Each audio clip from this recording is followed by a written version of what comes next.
I love politically incorrect. The sign is right behind you, but it's not better than what I do now. I mean, the game went up; it didn't go down. But everybody's like their opinion. Do you think part of that is attention span is so fleeting now? Like when we would create content in my congressional office, like the young staffers would come in and say, "Oh, if it's above like 8 seconds, you're losing audience at such a rapid pace." It's so interesting that we're doing a podcast, which if you do just an hour, the audience thinks that's too short. I get what you're saying. I've asked this question many times. I don't get the attention span in the American public. It seems to be either 8 seconds or 2 hours. They want podcasts to be long. When I just did an hour, there was always screaming at me, "No, more, more, more." What do you make of that? I look at what happened in the sports space where ESPN has to go and fire all of these expensive on-air talents in order to go put Pat McAfee on streaming multiple hours a day in service of that long-form audience. But then again, like the way that Instagram is driven now by the reels or the whatever it is, their stories, and then YouTube has their short form content. Yeah, I guess it's either short or long, and the middle is losing. So, are you happy to be free of Congress and all this kind of stuff? Well, I don't. You seem very relaxed. As relaxed as one can be under these conditions. I think that Congress is supposed to be temporary. I mean, I'd done it for 8 years. I'd been in elected office 6 years before that in the state legislature. So from age 26 to 42, I was an elected official. And I think that should be a season of life. I don't think it should be your whole life. But I mean, like, the things that people talk about when they get out of Congress, that they are so happy that they don't have to do anymore, like fundraising and that stuff. I never did that anyway. I mean, I am the only Republican. I was the only Republican in Congress who took no lobbyist money, no PAC money. And I decided I would rather sink or swim on my own than be a valet for those people. Well, how did you get away with that? I mean, how did you then get the money to run your elections? Because why does everybody else do it? Before Donald Trump, there was no small dollar infrastructure on the Republican side. Obama had created that. He used the Chicago ward style system, put it on the internet, scaled it to the moon, and there was go back. I don't know what you're talking about. Well, so what's the Chicago ward style? Democrats invested in the internet before Republicans, politically speaking. And so they did this list building. Traditionally, that list building, your ward boss would know this person needs a little help with groceries, this person's son needs a job, this person cares about issue X or the park or whatever. And that was managed very locally. What Obama understood is that you could digitize that and scale it to the moon. David Plouffe wrote a great book about it, one of the best books on politics, Audacity to Win. Yeah, in 2008, they definitely had the technological advantage. It took us until 2016 to really catch up because the internet was the only thing that could harness all of this interest in politics that was Trump was generating among low propensity voters. And I rode that wave. I had like over 100,000 active donors throughout the country. I think my average donation was around $88. But also I mean, look, again, I'm glad we're meeting and talking because I feel like I already know you better than what I've known for the whole time I've been, seeing you just on TV and in the news because I don't trust anything in the news. So I mean, that's kind of interesting right there. But, okay, first of all, were your parents? Where do you get your politics? Like, is it from your parents? Yeah. Were they Republicans? My mother was a Southern Democrat who voted Democrat her whole life until Jimmy Carter gave away the Panama Canal. And then, for some reason, that was the issue that turned my mother into a Republican. She must be thrilled that your boy's going to take it back. She can't wait. She's real pumped about the Mount McKinley change as well. What do you think about that? What do you think about us becoming an empire again and just annexing places? I did not see that coming. And when I say I did not see that coming, I'm going to spell it for you. IDIDNAZI. I did not see that coming because we really shouldn't be annexing, should we? Annexing? I mean, doesn't Greenland have to actually sell it to us if they wanted to? Isn't it their choice? I care a lot more about whether or not we're going to annex features of the Panama Canal or Greenland than, whether or not Russia annexes Crimea. I think that you can. But are you for it? Huh? Annexing Greenland and parts of the Panama Canal? Sure, if it's a deal that makes sense. But we don't own them. Well, so yeah, you're saying it's a real estate transaction, though. It's not an invasion is not a real estate Well, transaction. don't say anything about an invasion. Well, how else do you take something? A real estate transaction. So they would have to agree to it. Yeah, we could buy it. Okay, that's different than annexing. Well, but So you would agree that Denmark has to agree to it. We're not just going to take it. The people of Greenland, I think, would be the most dispositive voice. Okay, so we can go over the head of the government. What about, can we do that here? If some other foreign country came and asked the people of this country, do you want free blowjobs? We could just do that. It would be a compelling offer. There's the Matt Gaetz I'd heard about. It would be more compelling than And look, what a lot of people feel like they're getting from the government now. I don't know what you've heard about me. I don't know what you heard about me. Remember that one? Yeah. But a bitch can't get $1 out of me. Well, that doesn't apply to you. Oh, I'm sorry. I didn't mean to go there. I just sang this song. Way less than Skip Bayless, I would suggest. Boy, I saw that story. 1.5 million. It's so typical, though, isn't it? Guys who are certainly of a certain age, but they can be young, who are just so desperate for usually they're married. I'm not knocking marriage, but, and it's just been so long since they'd have any sort of affection or anyone touching them or laughing at their jokes that they make such fools of themselves with it. They just want something from someone of the opposite sex that makes them feel alive again. You're so right. And what is so, I think, undertold in the sugar daddy, sugar baby dynamic that we see play out pretty regularly across society now is like, who's taking advantage of who?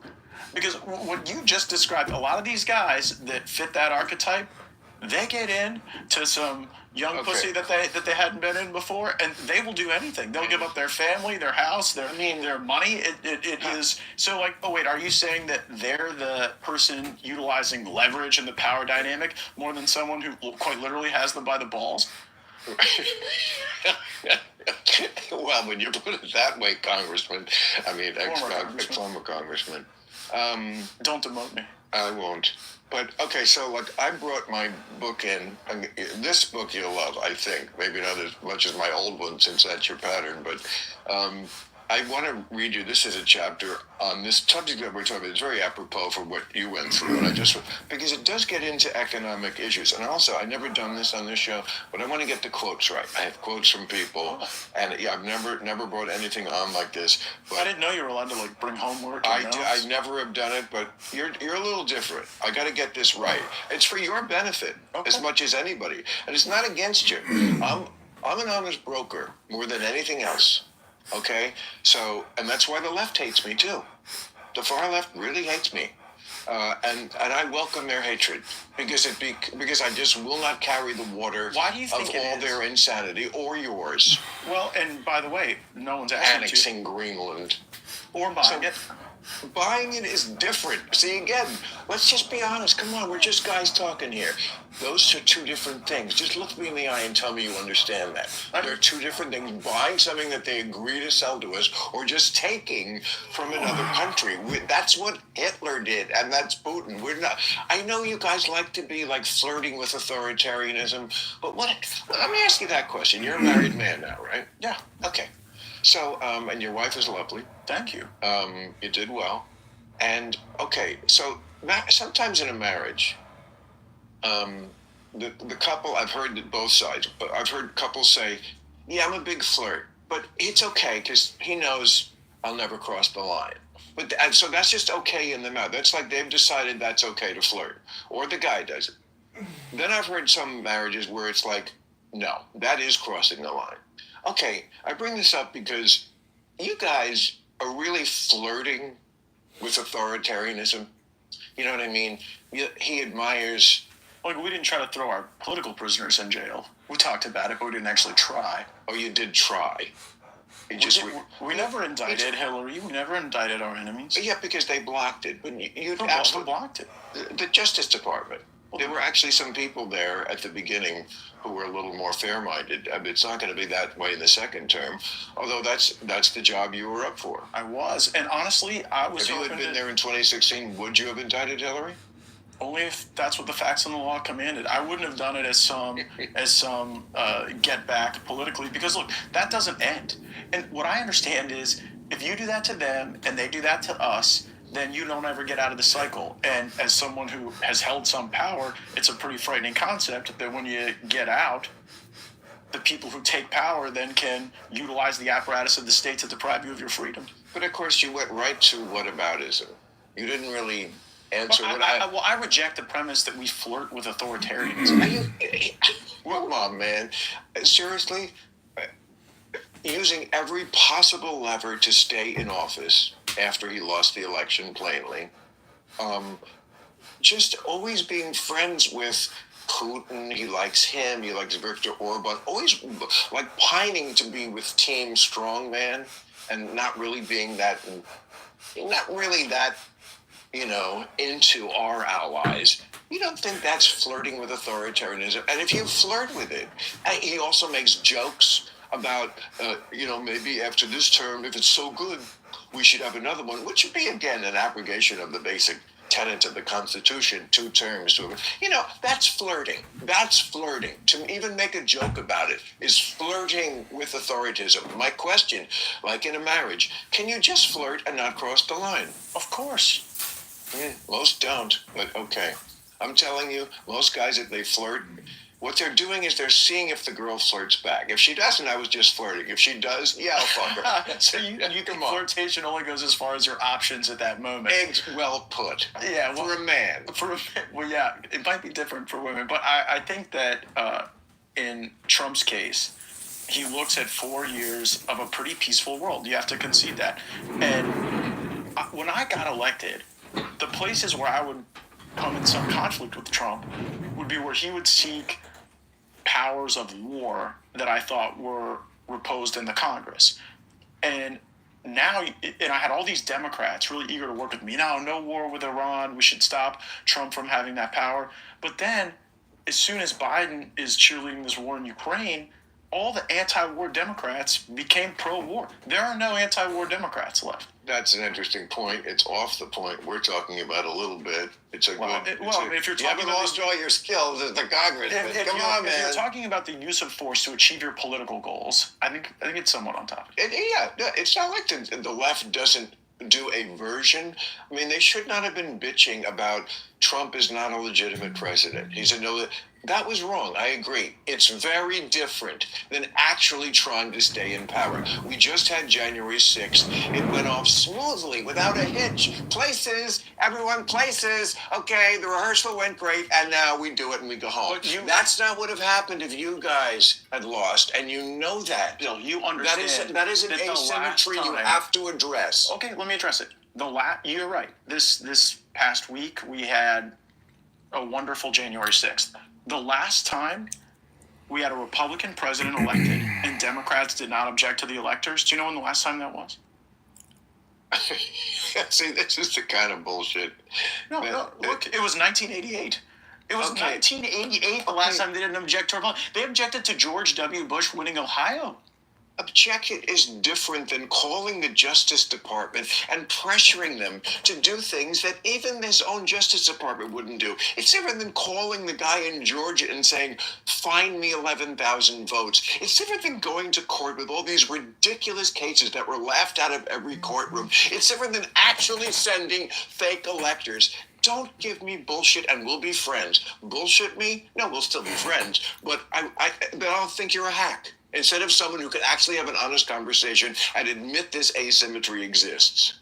I don't believe it's asymmetrical at all. When you look at the way the Democratic Party used an authoritarian bum rush to get Joe Biden out of the race and replace him with Harris, what was it? Was that the great sacrifice to the virtue of democracy and the great rejection of authoritarianism? Was swapping her out for him like it's some Mississippi Square dance? I'm just going to end this part of our discussion by saying, I think I just looking in your eye, talking to you, not the media guy I saw. You're a lot brighter than I thought you were. Did you think I was not bright? Yeah.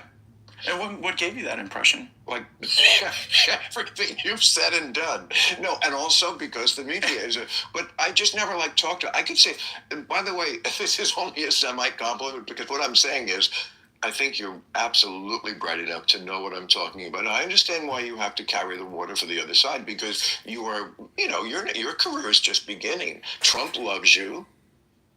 That's a good thing in this day and age. And so I get it. I get what you can and cannot say, and we can put that aside. Let's get back to Horde. Good vibes, great food, amazing restaurant. She must have booked this months ago. Pardon me? Club Random is So Rome always wins because even if they lose battles, they go to the Italian allies. Club Random is brought to you by the audio marketing gurus at Radioactive Media. Congratulations.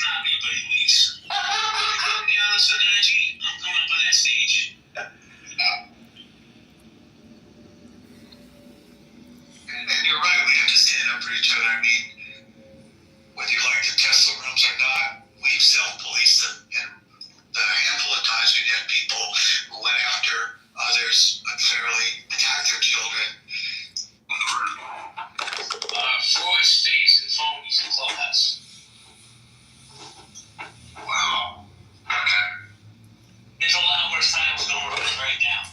Trust me. Yeah, but nobody's name was put on. No, I'm not that dumb. I may just look dumb, but I'm not that dumb. This guy knows sometimes we paragraph by paragraph. In these conversations, his household was calm down, brother. Calm down. See, I know it was going to be again to the previous part of the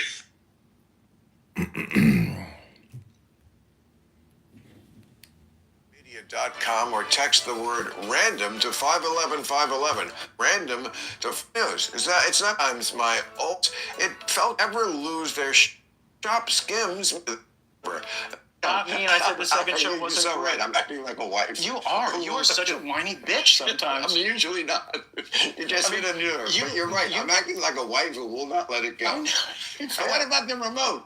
Matt, you never let me have the remote. And you say you don't understand I'm going to my mother's. marriage. All right, so this is about it's about the gig economy. The economy, what they also call it, the remote economy. Okay, so you can call it remote work. What's really remote is any chance of getting health insurance. What are Uber and Lyft but Americanized rickshaws? It's not like it's what anyone wants to do. No one ever had a friend throw up in the back seat and say, gosh, I hope someday I get to make a career out of this. And then there's OnlyFans, which in 2021 swelled from 12 million to 85 million users. And if you're a little behind and don't know what OnlyFans is, don't worry. It's the side hustle your daughter is using to pay off her college debt. It's just a platform where you can share recipes or maybe your poetry. Yeah, you can do that on OnlyFans, but no one does. It's women showing their vaginas to men who are masturbating. That's what we have, a kind of a masturbation economy. And that's my question is, women have become so cynical about men and the economy is so bad for them that so much of this economy revolves around horny guys and women who are, I don't think they really want to be on OnlyFans doing that. Would you? No. But that's sort of where our economy has sent young women who, combined with the fact that they're, for very good reason, so cynical about men that their idea is kind of, look, men are shit, so I'm going to get paid a little bit to begin with. That's only fair. Now, here's the crux of it to me. Prostitution is a term we apply across the way. It doesn't just apply to sex. This is Bill Maher, B-Master. This is called Club Random Podcast on YouTube. I'll pin the link. You can prostitute It's with Matt Gates. yourself in Released 4 hours ago. politics. You're getting something fresh off the press. anything. It means doing something you hate for money. That's what it means. It didn't sound to me like the women you were with hated it. Just put it that way. Yeah, I think there's a difference between sex for money and sex and money. And There if is. you start to blur that line, we're going to need a lot more fucking prisons in this country. Right. But I want to make a point about what you just read, that passage, because I think there's something that supersedes the horniness economy. And I'm being serious about this, and it's the loneliness economy. Yes. I think that You're we right. are in a true epidemic of loneliness. But they go together, horny and lone. But I think one is actually more powerful, and it's not. You're horny. correct. There are many guys who just want the prostitute to talk to them or the stripper. Yeah, so I have a friend who, she's a female creator on OnlyFans, and we were having lunch, and I was inquiring as to like what it's like what are these superficial relationships, and she described having multiple AI chatbots running at all times just to like interact with these people over text, and that was as economically productive as some of the on-camera activities. And I was amazed by that, and she ascribed it to the deep loneliness that these schmucks are feeling and the fact that it created that connection. Don't call them schmucks. They're down on their luck enough. I don't know, man. Some sympathy? I think that we wallow in You're our right. own I agree. expressions You're of right. sympathy, and so I'm just on the other side of it. Yeah, you know what? You're right. Incels is what you've heard that term. Yeah, it it's so stands sad. for involuntarily celibate, which what I used to just call I can't get laid. But my strategy wasn't to like join a club with other fucking losers who can't get laid. My strategy, like in college when I never got laid, was to masturbate and plot. Plot how I Yeah, but that would have to be before. He was a the plotter! masturbation, because afterwards the brain cells wouldn't be all that firing. I was a You know what my strategy was? champion. Go hang out with your friends who are out getting laid. Right. And then there's going to be somebody in the group that doesn't end up with one of them. And, you could be that second option. So people want to know two basic things. Okay. One, was he ever with an underage girl? No. Okay. I know you said that, and if the Justice Department had any evidence, and again, there are people who are going to attack me. What are you doing? Defending. I'm not defending Matt Gaetz. I'm telling the truth as to what it is. And if you don't want to hear the truth, you're the hack. The Justice Department, this was Biden's Justice Department, declined. I can't believe Biden's Justice Department wouldn't have wanted to get you if there was something. So the fact that they said, we got nothing, tells me something.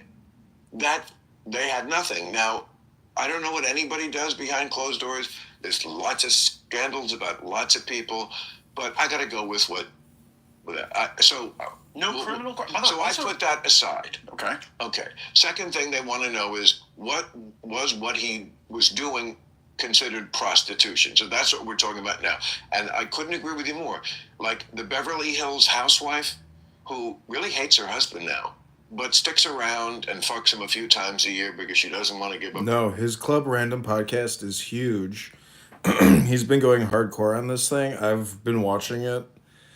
I would say like in the beginning, but I've dropped off. But his RFK assassination shit was huge. If you sort by most popular videos, how RFK was assassinated with Robert F. Kennedy, that was 1 year ago today, which is kind of amazing because if you remember where we were last year, we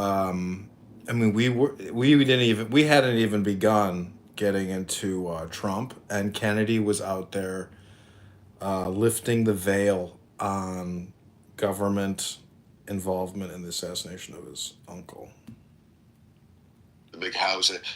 To me, that's much more prostitution. So say what you want about Bill Maher, but this guy, he's a stoner, so whatever gets said, gets said. There's no filtration, really. That is textbook doing something you hate just for the money. Same thing if he stays with her for the same reason, because he can't afford to get divorced. That's prostitution. But, okay, I wrote down the quote. There is this. He's a huge stoner. Okay. Well, first of all, you said giving someone money. I think he's been smoking pot for like his whole career. You're dating that they didn't ask for. That's prostitution now? So, yeah, okay, that's your exact quote. But there's this in a text. I guess this is from your girlfriend at the time, talking about you and your wingman. The guys are a little short this week.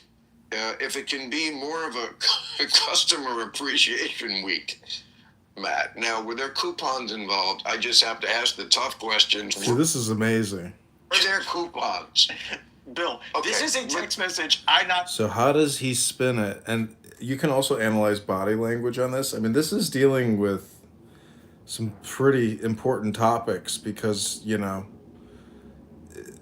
Neither sent nor received. Another person is sending this message, presumably about me, to tell other women that they shouldn't ask for money. It sounds like the person who sent that message really wanted to be the great recipient of any generosity and didn't want her friends to also be the recipient of that generosity. You're telling me that makes me some sort of criminal? I didn't send this message. I didn't receive this message. I'm referenced in it because one woman is telling other women, "Hey, there's no generosity for you." So the phrase "Customer Appreciation Week," you never knew that before you saw it in this text? Okay, what about this one? His body language. No. Add to cart. No, I'm joking. It does not say that. This guy is married now, so what I find amazing is that he is on here talking about getting young pussy and having to address these questions. If I was his wife, I'd be like, holy fuck. Because when your wife is away and you're on a podcast with Bill Maher, you kind of see who your husband, who what he's really all about, which it's just normal shit, really. But anyways, I'm just playing the role of an idiot. CB Master, I'll never be popular like Bill Maher, which is kind of unfortunate. Like, no one's even watching my YouTube right now, so it's like this career is of live streaming Bill Maher. I don't think it's gonna make it. Drive-by. There's something about something was just a drive-by. What's a drive-by? Was that a message I sent? I don't know. I was stoned when I wrote this. Okay, but there was also, they said you met women on seeking arrangements. No, actually, and sugar dating. Okay, so I have never had a dating profile on any website, on any dating app. When this came out, why does it say that? Well, it's false. Story? And by the way, the reason I can tell you it's false is when the media was reporting that I was meeting women on seeking arrangements, no less than Seeking Arrangements came out with a statement that said Matt Gaetz has never been on our site. He's never had a profile here. He has never met any women on our site. So if Seeking Arrangements themselves are saying this is false, I have to combat these things in the media that are not true. And nobody loses their reporter license for saying stuff that's false. It's just the information ecosystem. Well, here's what I'm going to say to that. One, I never read that in the stories about you. What you just told me, which absolutely could be because they left it out because they do it all the time. It's one of my biggest complaints about the media is that I never, you say you're not lying. Well, I know you weren't here earlier, but he said that the left-wing liberal lunatics hate him with a passion and he welcomes their hate. But you can also lie by omission. You cherry pick. And he believes both sides do that he it. doesn't believe the I media have to at read all. Both sides to feel like I have any knowledge of anything. And that just sucks, except for my show, which is always even-handed. Okay, so I didn't know that. So that's either because the media lied to me or somebody on the internet, if they're going to say that. This is like a debunking show. You're going to look bad, but I assume you wouldn't say that. I want to know if Trump actually slept with Stormy Daniels. Like, if that whole thing was fake and we went through all that and that fucking lawyer, what's-his-face, is in jail, like, did Trump really fuck Stormy Daniels? Because if he didn't, and it's all fake news, which I don't believe, I think he probably did. I mean, anyways, you see what I'm saying? Like, we want to know the truth about the sex. If it couldn't be backed up. Okay. Also, this is in your defense. This is another thing from an article, again, I think, the Washington Post. The committee found two women, 27 and 25, who did not consider the relationships transactional. So that's a direct quote. Again, hacks. I'm just reading what I read. Did you read that one? I did. Sounded scandalous. Me dating a 25-year-old woman and a 27-year-old woman and having a non-transactional Look relationship. who you're talking to. You don't know the half of it. Okay, so the other. So Bill Maher says you don't know the half of it, meaning that he has like slept around with prostitutes, This is an interesting quote. escorts. The committee, this is the ethics committee, okay, typically refrains from releasing the findings after a member's resignation. I did not know that until I read it in the article. The committee typically refrains from releasing the findings if you've quit already. So why did they make an exception for you? What is your, you must have bitterness about that. Well, I don't actually, because I know in Washington. No, just admit that. No, everything goes out in Washington anyway. If you Please. think that this document wasn't going to be released in one form or the other, then you don't understand how the leak ecosystem works in that place. Everything leaks. So other people were more worked up about that than I was, to be honest. I have a lot of enemies on the Republican side, more so than most Republican members, because I killed the golden goose. Kevin McCarthy raised $1 billion in special interest money and distributed that among a couple hundred Republicans. That makes you a lot of fucking friends. And the ethics committee is one of only 3 committees in the whole Congress that the speaker appoints directly. It doesn't go through the steering committee process. Ethics, rules, and intelligence. And so everybody on the ethics committee were Kevin McCarthy's asshole buddies, one of whom who voted to release it, the Republicans, was donating to my primary opponent. So I wasn't exactly being judged by some non-biased arbiter. These were people with an axe to grind against me. Yeah. Well, yeah. That's life. Yeah, I mean, it's hard to like. Kevin McCarthy, I really want to defend that guy. I mean, I always thought he was a huge asshole and not that bright. Did you? You thought it? See, because I actually always found him to be a gregarious person. I don't know. If he was here talking to me, I'd have a different opinion I bet too. you'd like him.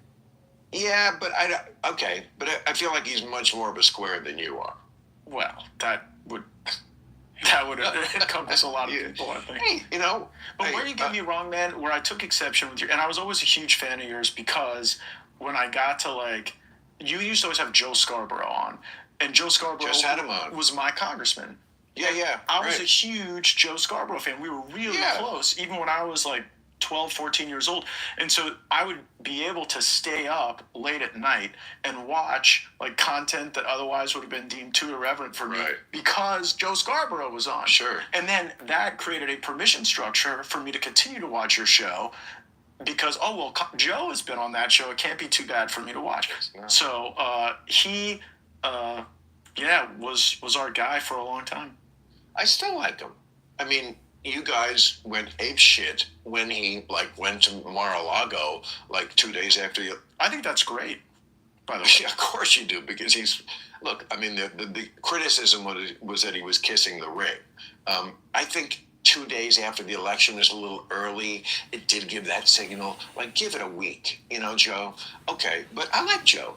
My problem with people who take media jobs is that, they start out, very often on MSNBC this happens, they start out as the conservative. And of course, on MSNBC, you can be only so conservative. They don't really have, your type that wouldn't be on it. But they have the Nicole Wallaces and the people, Michael Steele, the people, they hate Trump. It's the country club conservatives, not the hunting club conservatives. It's the anybody but Trump conservatives, right? Which does not look. I'm an anybody but Trump guy too, but it doesn't represent the country or the party, so it's bullshit.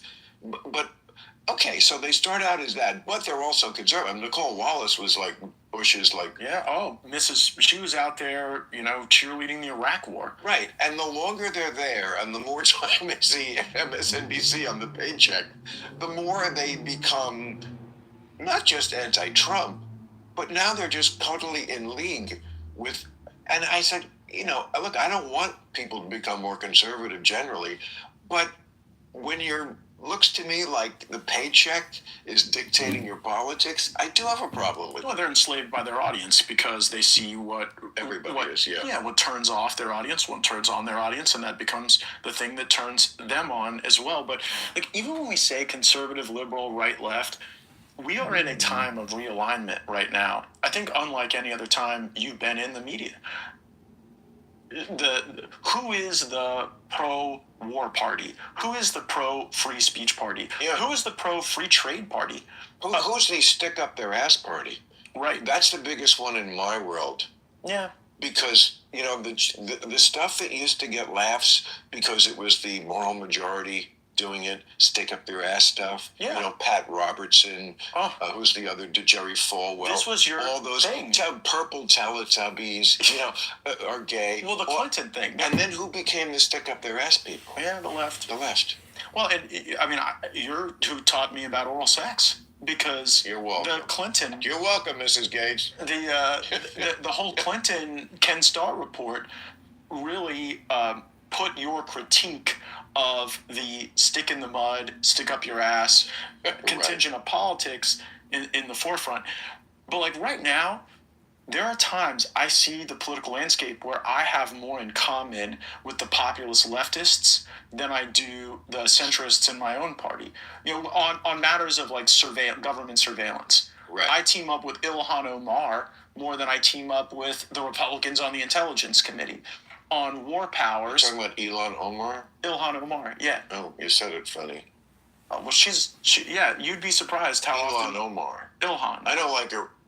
Oh, is that how, am I saying it Yeah, wrong? it's Ilhan. My bad.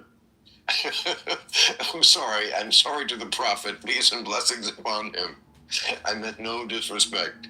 Whew, that's getting out of hand. Yeah, I would probably cut that. But I think I don't know where that's going to lead you, bro. But could be dicey. No, I mean I've been down that road before. Do you yeah? I have. What was your big you thing? have to be. I mean, Zuckerberg just made a big deal about free speech, and I'm behind him on it because I think he's right. He's doing a kind of a mea culpa, like we fact check too much. And look, is there a lot of misinformation? Yeah, but also misinformation has become like a code word for just stuff we don't like. You know, COVID started in a lab. Well, we just don't think that should be out there. So that's well, it wasn't misinformation. Shit like that. Not to have to Well, tell and the you. stuff that's true. Like this, like when people were posting the true side effects of some of these vaccines, you had folks in the White House pressuring social media platforms to get that taken down, and it wasn't even false, but it was just derogatory to the narrative that they were trying to spin at the time. That should not be allowed. And I think the more you decentralize that away from the fact checker model to the community notes model, the more you make it durable to that type of government influence. Yeah. So, if you were in the Justice Department, like, what would be your number one? Number one Yeah, what would be would the? be defang the weaponization. When you shop in the Jewel Osco app, you can count on us to choose fresh produce, guaranteed. Stop the whole they go after us. I really mean that. Because if I'd have gone in there and done that stuff, Do you really like what they think did- the FBI is that partisan? Because I always thought of the FBI as mostly Republicans, mostly squares, guys who iron their underwear, you know, real straight arrows. The idea that it's infiltrated with all these like super radical left-wing types who are out to get Trump, you don't think they had a reason with all the communications that were unprecedented between Trump and Russia? You don't think they had a reason to start that Operation Crossfire investigation? I mean, his fucking campaign manager, Manafort, was completely in bed with the Russians. Michael Flynn and the combat, all these people in the administration who had all these discussions with Russians, and then just always Russians. We don't know any Russians. They picture him with like 8 Russians. It sort of feels silly to talk It about. at least merited an investigation. It feels silly to talk about now that like Trump was some asset of Putin when it was only Trump in the White House where Putin did invade another country. But in terms of when, that's a good point. the investigation turned illegitimate, like okay, I guess you have reasonable suspicion around anything. But once they were applying for surveillance based on information that the FBI already knew was coming from Russian intelligence subsources, that's when they jumped the shark for me. They were signing FISA renewals when they knew that Steele was relying on people who were Russian intelligence people. There was a report. Was that the Horowitz report, or was that the Durham report? That was Horowitz. Okay, one of them was about the FBI, and it did find errors. Yes, it did. Absolutely. No. And doesn't it bother you when an FBI lawyer is pledging fidelity to the resistance while changing an email? That doesn't mean that there wasn't something there also. Yeah. I mean, to go back to politically incorrect days, O.J. Simpson did kill his ex-wife, and the police were also corrupt. Sometimes both things can be true. Do you think they framed him? Like, do you think OJ? Yeah, they took active steps to frame him. No, I don't. That's what I'm saying. I'm saying they had their own problems, admittedly. Yes, and that's the analogy with the FBI. There were problems, and the FISA thing was the most glaring of those errors.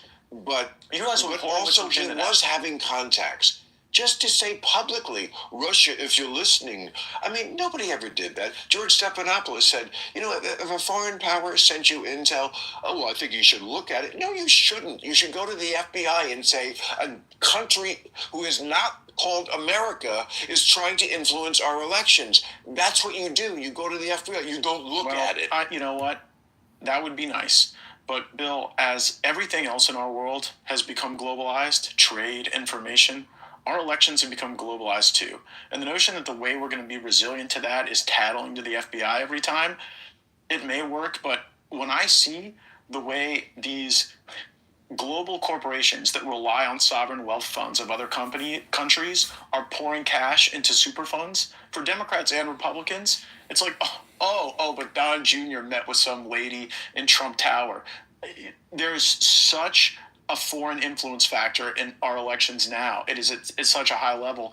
I don't know that there's anything, especially on your side. Oh, come on, man! You don't think that the Chinese were funding the whole Penn Center at the Biden Center at Penn? Manafort was trading polling information with a guy in the GRU.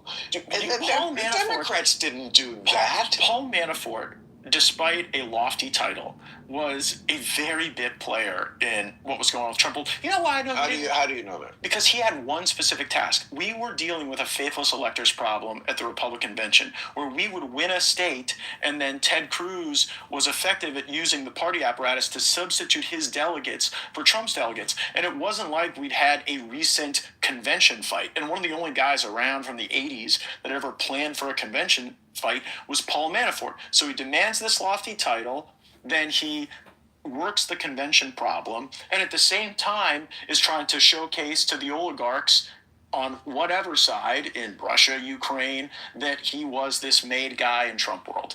And that was messy and should not have happened. But I think, talk about whataboutism, to say that that's a parallel to the tens of millions of dollars that flow into our elections from foreign sovereign wealth funds through U.S. companies and super PACs. Yeah, it's both sides. It is both sides. Based on a ruling from a Republican Supreme Court. I think the ruling in Citizens United was wrong. Well, it's great to meet you. Yeah. I'm having a good time. I'm glad, man. I'm glad. You don't smoke pot anymore, right? I won't with you. It would mess with all the Molly I took on the way here.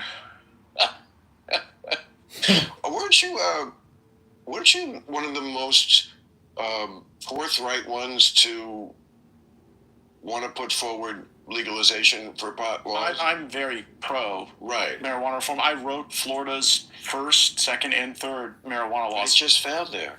Well, the vote on going from medical to adult use. Now in Florida, you have to go. It was on the ballot. It didn't fail. How could fucking nutty, crazy, bath salt, alligator, don't with Florida the Florida trash not be illegal for pot? Well, we don't allow the homeless to do great infrastructure to the point where it hurts the firefighters. Different issue. And the liberals have completely fucked up that issue. It's in my brilliant special that's on probably now or just was. Is anybody else seeing this? I talk about it, liberal versus woke as far as homeless goes. No, I mean, trust me, the liberals have a lot to answer for, and I call them out on all of it, which again is why they don't like me, and I don't give a fuck. You talk I a talk lot. to You know it- what? I wonder if you give a fuck because you I talk don't. about it a lot. I do. You advertise I how do. much it affects you by talking about it. No, Because I don't even no, view you as, no. I viewed you as a libertarian. No, all I'm doing is reminding people of my brand. My brand is almost unique, not completely, but like I'm glad that everybody's like so in their echo chamber because it leaves this big space in the middle for someone who will do that. People will watch this. If they watch the whole thing, they'll go, wow, what an honest conversation. Like not like anyone I've ever seen with any politician. Like that's with just two guys talking. And Bill was open. He didn't fucking hate that guy, but it wasn't about It doesn't politics. bother me. And then we got over it just like a married couple does. And then we just And then had you kept nagging me about real it, just like a discussion. married couple. And when I think you're full of shit about stuff on your side, I call you out on that. And I'm also admitting, and I hope you are, I think I do it more than you, when my side is wrong, and they are wrong a lot, and that's why they lost this election, and I tell them every day, you're just digging the hole deeper. Anybody who can't point out where their side is wrong is just a vessel through which others Well, where's operate. your side most wrong? My side's wrong on marijuana reform. My side is wrong on some elements of climate change. My side is wrong when they try to extend the surveillance state at any cost. My side is wrong when they try to go and build Jeffersonian democracies out of sand and blood and Arab militias in the Middle East and convert every Central Asian cave into. I got to give that to Trump. Yeah. He really doesn't like war. No, he And really that's doesn't. not a bad thing. It's ironic. Like, who was the last president who really didn't like war? Jimmy Carter, the one they just buried. Yeah. He never fired a shot. It's funny that they have that in common, isn't it? It is, and Two guys who have nothing else in common. And it's not that Trump doesn't have militaristic tendencies. Like, I don't think he has any problem with torture or a really powerful, strong military. But right now, like, one of the reasons we should be anti-war is because I'm not sure we would win very many of them. And that's not a criticism of the amazing men and women in the military, but the shit we build doesn't work. And I was on the Armed Services Committee for 8 years, and I saw the way what we spend money on is driven by what general is leaving to get what board seat or what contract with Raytheon, Lockheed, L3. We've allowed all this So consolidation true, bro, on in the that. defense. Okay, the F-35. The F-35. I loved it when Musk went after the F-35. I had said on my show 2 days earlier, I said, they're talking about cutting shit. Let's see what happens when they go after the Pentagon. And then he did it 2 days later. I was like, okay, you know what? I'm not pre-hating anything you guys are going to do. Not pre-hating. Well, and Hegseth is uniquely critical of those things because these millennials who went and fought these wars and believed they were righteous and meaningful, who came more to the anti-war side, like Tucker was a big pro-war guy, came to an anti-war guy. He's Hegseth, just cray now. Come on. come on, bro. Come on, the Moscow stuff, defending Syria, defending Assad. I mean, you got to be kidding. But Hegseth, he looks like he does having a good time. Let's get him over here. yeah, he'd be a good hang. But I bet he would. But Yeah. What? Don't get me started on the accusations against Hegseth because they are so ridiculous. But I want to get back to the point about the He military. seems like a guy who does not know how to treat women. Bill, you're telling me You treat him nice. You're telling taking me- a Broadway show. you're telling me some- You do the and money thing, which is great. some lonely housewife fucks Pete Hegseth in a hotel, then has to explain something to her husband the next day, alleges rape. I can't on that. But back to the military spending. The F-35 costs $100 million a copy. Oh. You know what percentage of them are fully operationally capable today? 29%. They don't work in the rain. Would you like to receive a discount or pay the full price? Full price. Kind of ridiculous, right? Well, so's not taking advantage of an AARP membership. Access to hundreds of programs and services like family caregiving and the Fraud Watch Network. Plus, all these discounts. And your membership matters, as AARP advocates for healthcare, Social Security, and more. And here's a ridiculous offer. Just $15 the first year with automatic renewal and a second membership free. if something costs $100 million, it should definitely work more than 29% of the time. But also the great thing Musk said was they're obsolete. We're in the age of drones, assholes. We're in the age of drones. Why are you building fighter planes? If you guys can go in and really do that kind of shit, and like wherever this country is really constipated, just roto-rooter this kind of shit away, I will have great respect for it. I hope we achieve that. When I was sitting around Mar-a-Lago with Elon talking about how we were going to do that, Name dropper. Elon says the way that we save the military and win the future wars is by designing a mechanism to get drone operators laid. Because the whole culture of the Air Force is the like fighter pilot, macho, the Navy Top Gun. And so like if you had that same archetype for the 240-pound guy who like lives in his mom's basement but knows how to operate a drone, if we can get that guy some pussy, we are gonna smoke China. Okay, well, we've got the OnlyFans situation. I feel there's The loneliness situation. I feel like there's a way to combine the OnlyFans ladies with the drone operators and make this happen, because there's really nothing more pathetic for America. I mean, I'm not a technological guy, so like I wouldn't even know how to get on OnlyFans. I mean, I don't really know how to get on. I don't know, ChatGPT. I'm just of a different. You don't use AI? No, I'm just not. I'm just of a different generation. Okay, I'm old school. Like pad and pen. Sorry, that's who I am. But what I've read about OnlyFans is just, it's like I can't believe what I'm reading, that these guys must know that this girl is not really their girlfriend and doesn't really give a shit about them, and very often isn't even that girl. It's some fat guy in the Philippines. Some chatbot that's running. Well, they call them chatters. Yeah. Like that's the person who's communicating. The fact that they willingly convince themselves that this is some sort of actual relationship where they're like tipping them by the minute, another 5 minutes, and it just for the chat sometimes. And of course you're not there in the room with them. It's not you're not fucking them in any way. They're fucking you. And they're fucking. The fact that so many millions of men are satisfied that this is some sort of actual relationship. This generation. Somebody told me a scary story about. She was telling me about her younger sister who's like 17 and has a boyfriend for the first time, and they were like, "Yeah, bring him over for dinner." No, the kids just want to be on the phone together all the time, FaceTiming. And when the girl goes to sleep at night, she leaves the phone on, FaceTime all night. And so does the boyfriend. And they're sleeping together virtually with the phone on all night. And I said, "Do you have to pay for this?" And she said, they made a big mistake when they gave these kids unlimited data. Yeah. I mean, because that shit wouldn't have flown in my day, because your parents would have been like, you are on your roaming minutes. What? You have kids yet? I've got sort of an adopted son. Okay. How old?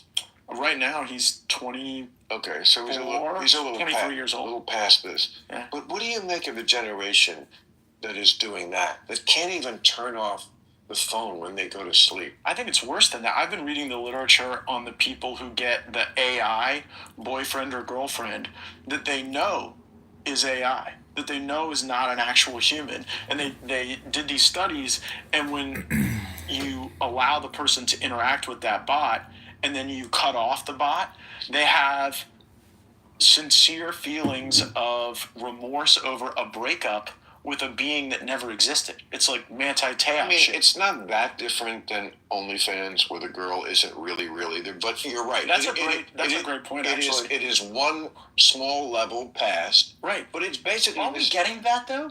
Aren't there going to be the AI relationships that?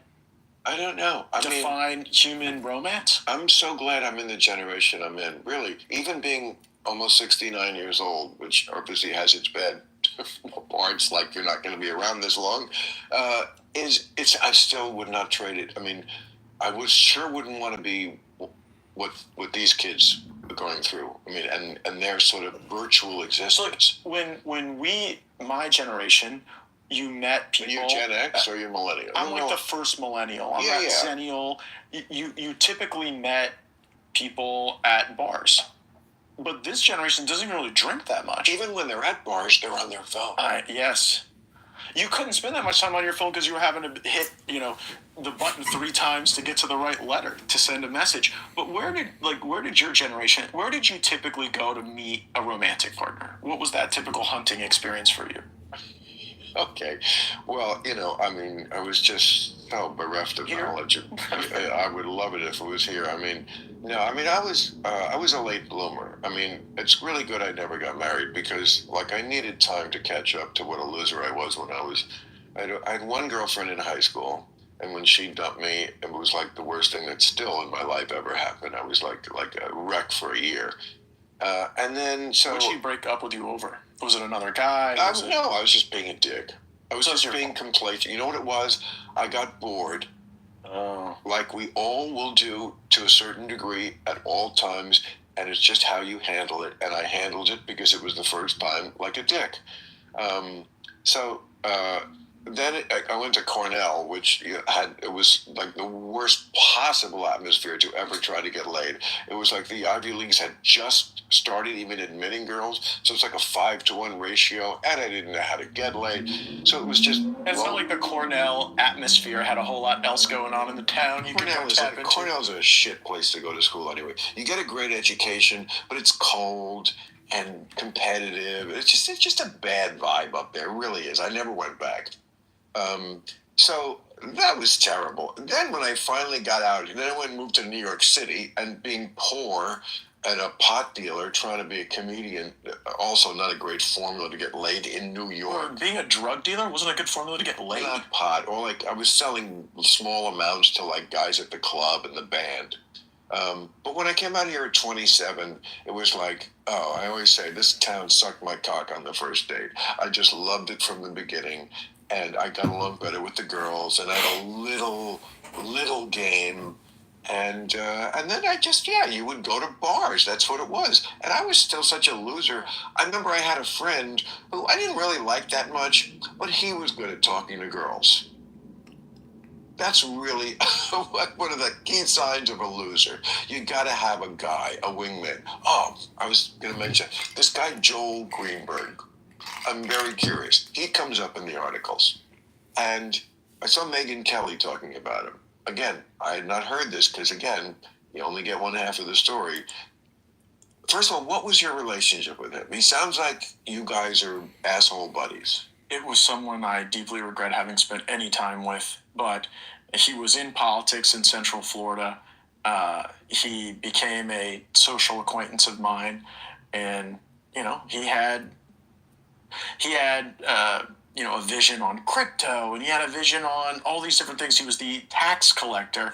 He became the first tax collector in the country to take crypto. So I was sort of enamored with the cutting edge nature of how he was going about things. And what I sort of learned through this is. He's in jail. He's in jail. He's in jail, and before anything would be, one of the things he's in jail for is lying about another person, about having sexual contact with someone who was underage. But what I learned is, if you're around people and they're doing stuff, and even if you're not doing that stuff, if you're the most famous person or you're the most powerful person, if shit breaks bad, then everybody's going to point the finger at you, and that's what happened with Joel Greenberg.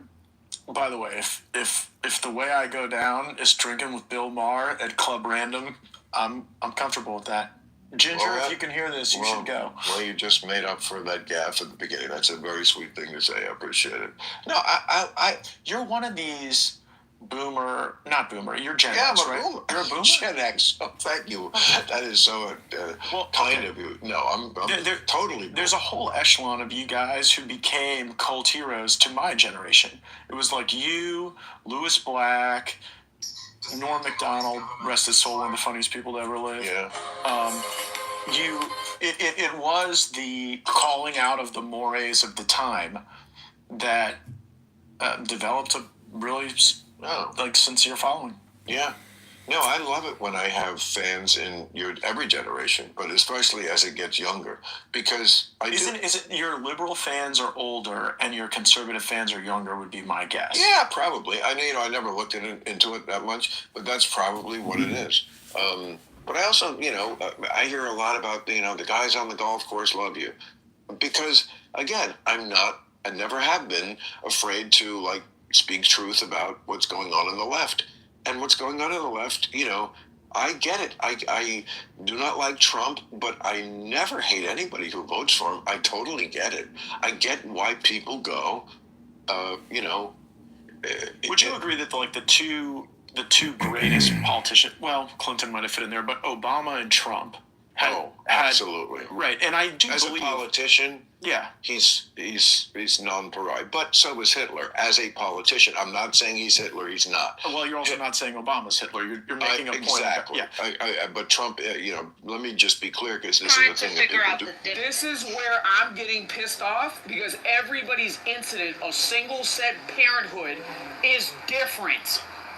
Completely different. And to paint, that's like saying that all black people are the same, right? Every single parent is not the same. There are people who have lost their partners, their parents of their other.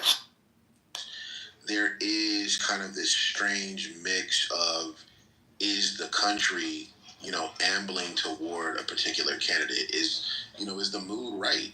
And that does play a lot into who's going to be selected. Back. Sorry. And I think that, by 2020, Kamala Harris, it was like her moment to kind of shine. She outshined all the other debaters on the stage against Joe Biden. It was kind of clear that it was Joe Biden's moment to be president. But as far as a vice president goes, to say nothing of, I guess he did say, like, if I have a vice president, it's going to be a black woman. Psychological burden on yourself. I had a young brother from that intern from me years ago. A smart guy, but he was so hyper. He's like, man, I'm glad, I'm glad I got a brother. What's good? No, but like the regular, I know that some of the regulars, but then like the no, that's all. All right, that's fine, whatever. But the regulars, they got it on camera of who actually tried to break in. They tried to jimmy the locks and whatnot with a screwdriver or whatever. So they freaking just hurt it. But some of the regulars are so cool, but then some of them are super sketchy but rude as fuck. I'm not gonna lie. I don't like them. I don't understand why they keep on coming on my shift. Like, come on a shift that I'm not here because apparently you don't like me too. You know what I mean? Mm-hmm. Yeah, I just.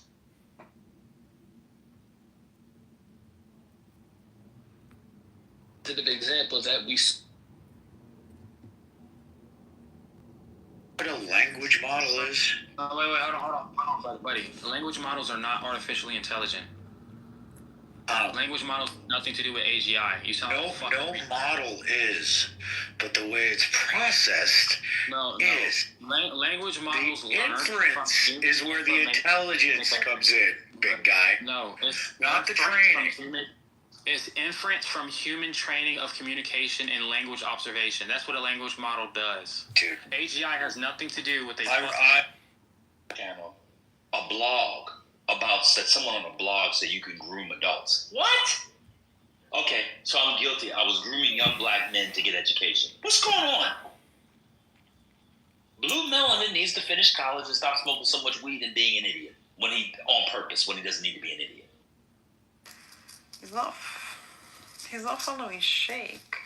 That's odd. Because they're all competing for the same woman.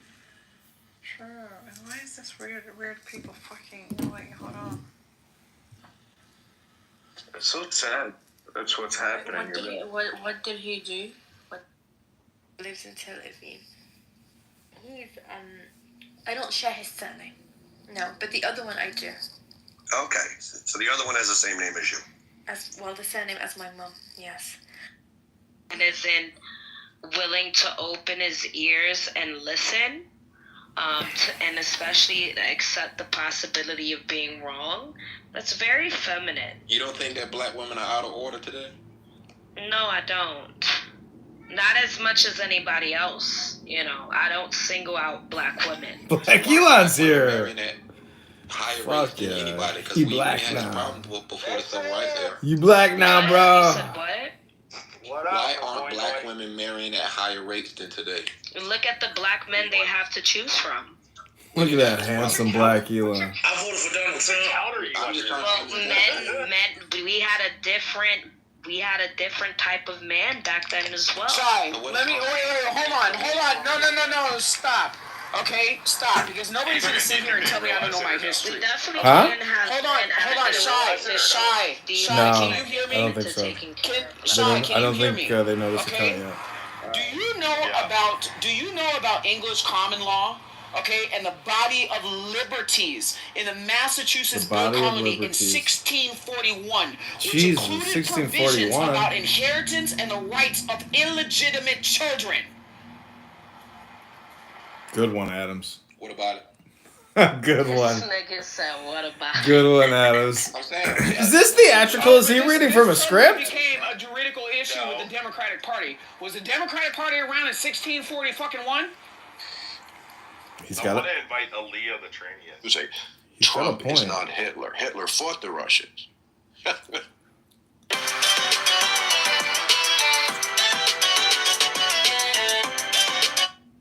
Okay, this is the end of the Matt Gaetz, I'm Bill thinking Maher that club maybe run. your days as a party animal it connected you more with who the American people really are.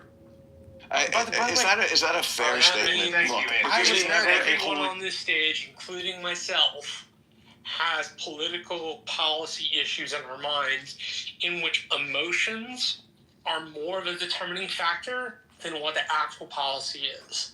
That is a dirty little secret of American voting. And it means that if one can resonate with the emotion of the population, in particular in times of social inequality, issues with the economy, those things in our history kind What of... are you really saying, Marshall? Populist, or as Aaron said, the appeal to the mob. And so... There's no coherence there. You have to connect something in the beginning of all that to something else, Marshall. Yeah, I was just gonna say it's akin to in the hiring process, like This is called you've pros applied and for the cons of job, you've DEI gotten the policy. interview, and there are 2 or 3 rounds of interviews, and you make it to that last round of interviews, and the committee asks you the final question, which is, "What's your greatest weakness?" And if you choke up at that moment, it'll kind of dissolve. These people are like reliving the fact that they can't get a job because they can't go through a job interview without annoying the person interviewing them. That's essentially what's happening, is where nobody wants to work with them because everybody knows that they're incompetent. Best answer to that kind of a question. But if you can't answer So it this like is like a that, talk therapy in the session moment, for people that can't get it jobs. almost makes the whole house of cards kind of fall apart. And I think people like Kamala Harris, as opposed to Barack Obama, Kamala Harris wasn't able to answer those like pointed questions that are trying to make you reveal some kind of vulnerability about yourself. You're the that now still comes politician. off I as a never. strength. We know that. Yeah, but you know what? Some people who had personal foibles and follies would then go and be in great moral judgment of others. And for whatever problems I've had in my life, I've never tried to represent that I'm a better person than my constituents. Yeah, I just try to be a vessel I'm saying for them, for their you're more. goals. I think you're more like them. I mean, I don't consider you. Especially having talked to you now, like there are some dirtbags in your party. I mean, George Santos, give me a break. I mean, George. What? Every generation gets the George Princess Diana Santos. and ours was George Santos. Taken from us too early. Okay, well, that's not really a good analogy. Princess Diana. Well, Princess Diana was she a charlatan? No, it's a joke. A very funny one too. Okay, so but then like who? Lauren Boebert. I mean, she's a patriot. Lauren Boebert's terrific. Okay, but she gives hand jobs during musicals. So what? I agree. So you're against hand jobs now? You're taking girls to musicals. Well, none that I had give me hand jobs, but not entirely sure I would have turned one down. That's what they said, and my joke was like, they said, well, Matt Gaetz, he took prostitutes to musicals. I'm like, really? If you're taking a girl to a musical, isn't that payment in itself? Well, by the way, think about how fantastical that sounds. That I was bringing prostitutes to Broadway shows. They were my dates. Right. I'm saying that is not a. See, there's a. I don't think people know what a prostitute is. A prostitute is someone, first of all, who has a pimp, okay, who gets hit with a car antenna, who gives blowjobs behind dumpsters. That's a prostitute. And of course, there's high end, but they don't get taken to Broadway shows. Is my point. Well, let me offer a defense of some of the people that you've criticized. I serve with a lot of congressmen and women who live perfect family lives. Never looked the other way. Never done anything other than live a purpose-driven, holy life. And they get that congressional pin on, and they go and sell out the country. And they vote for whoever gives them money, and they vote for whatever lobbyists give them attention. And then there are people who are flawed and irreverent and have tough moments that are caught on TV, but they sincerely do what they think is best for the country. And that's why I had friendships in Congress that a lot of people wouldn't This is Matt Gates on Club Random Podcast, Bill Maher, 5 hours ago. I was friends with Ilhan Omar. She and her husband and my wife and I have had dinner together and spent social time together. I would not have guessed that. Right, and you know why? Because while I disagree with her strongly on matters of policy, and she would say the same of me, right. I at least knew she fucking believed it. Okay, and say what you want about AOC, she believes what she says, and for like way more than half of them up there, they don't even believe what they're saying. They are just reading scripts that are written. Are you projecting? And produced by others. And I resent that more than a substantive disagreement. I do too. Well, You really have it. it's been a pleasure, before I evacuate, to talk to you. I sincerely it hope really that- has. Yeah, It's been a pleasure. One more beef, man. I had. You've called me a bully more than once on your show. No, I think what we did was we showed you a picture of you and said, he always looks like he has a look on his face like, eat it, nerd. Yeah, but I am the nerd. No, but I you went to look big different. camp. First of all, you look different in person. More like a nerd? No, less. More normal. Yeah. Well, that always bothered me about your coverage of me because... I mean, like, you've seen the way they do you on Saturday Night Live?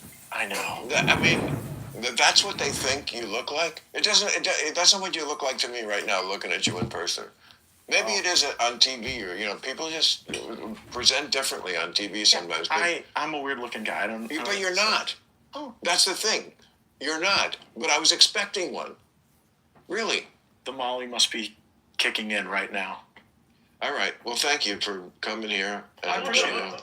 We should do real time. I would love to. Would you do it? Yeah, if would you do paddle? I got no fear of your panel or your audience, but sometime you got to do my podcast too. I will. All right, I got a podcast coming up, and we'd love to have you, bro. I appreciate Adrian,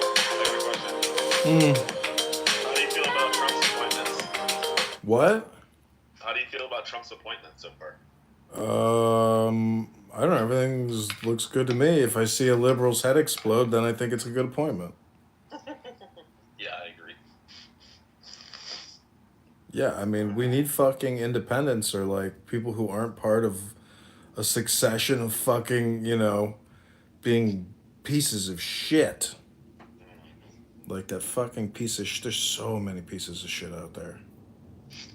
So are they letting them come in Chicago yet, or ICE? I saw something on X saying they want like 1,500 arrests a day. Because if you think about how many employees there are of the federal government that work in law enforcement, I mean, shit, 1,500 a day should be like the minimum. Yeah, that's only going to put $500,000 a year though. So I know, right? In 4 years. It's so crazy because at least there's like at least 3 million people that gotta go. So that's more than 1,500 a day. That's like 5,000 a day. And that's possible based on the number of federal employees. And you know what's amazing is when Trump says he's going to reassign the IRS to the fucking border, do you know why he can do that? Because all these employees, when you work for these agencies, they get solicited to apply for this generalized FEMA position to become deputized and go work on any natural or major disaster. And if you have a purchase card, that makes you a more valuable employee because you can purchase items on behalf of the government. So that's why Trump says, fuck it, we'll just reassign them to the border. But they never made those hires. You know how they said they hired 88,000? They never hired anybody. Nobody. They hired nobody. Yeah.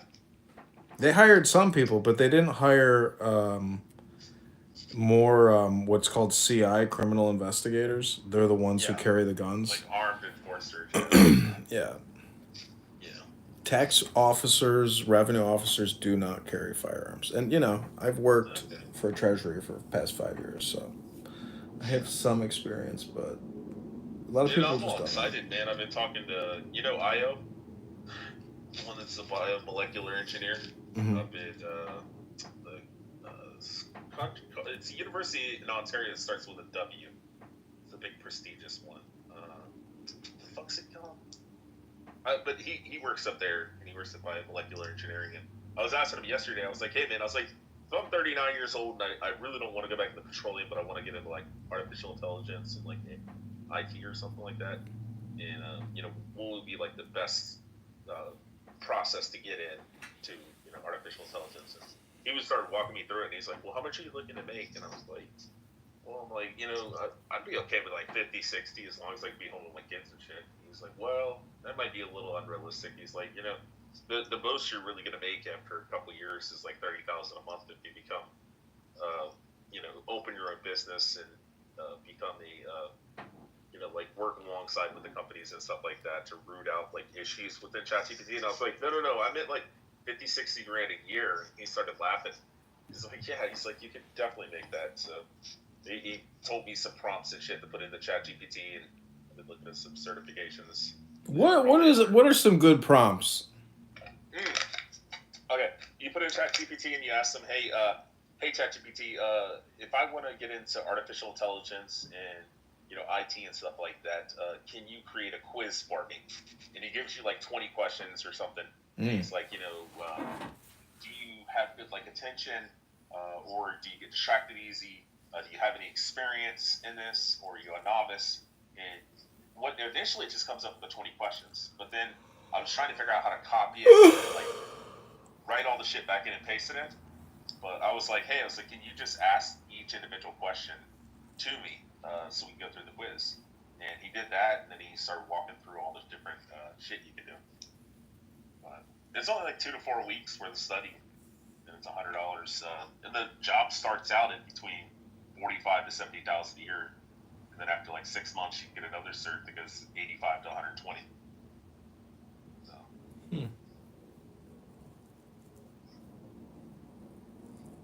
Did you fall asleep, Adrian? No. No, I'm just fucking with you, buddy. No. Gotta figure out, what do I want to do? Do I want to call this chick and say hello, or do I want to go get a pita?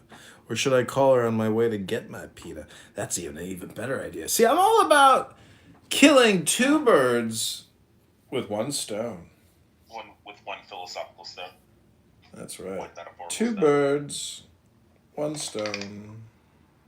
Hey, what you could do is call the girl and invite her to meet you to get that. No, it's too cold outside. But it's not too cold to go get a chicken shawarma sandwich. What do you got? What's your favorite place up there for shawarmas? You're about to find out.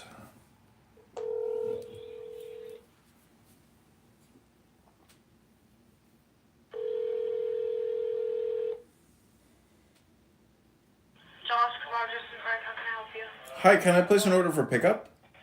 Yeah, can I get a name, please? John?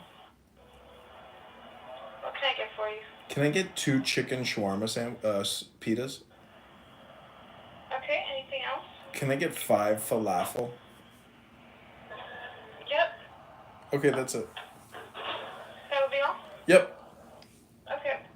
Give us about like 10 minutes. Okay, sounds good. See you soon. Thanks. Thank you. Hold on.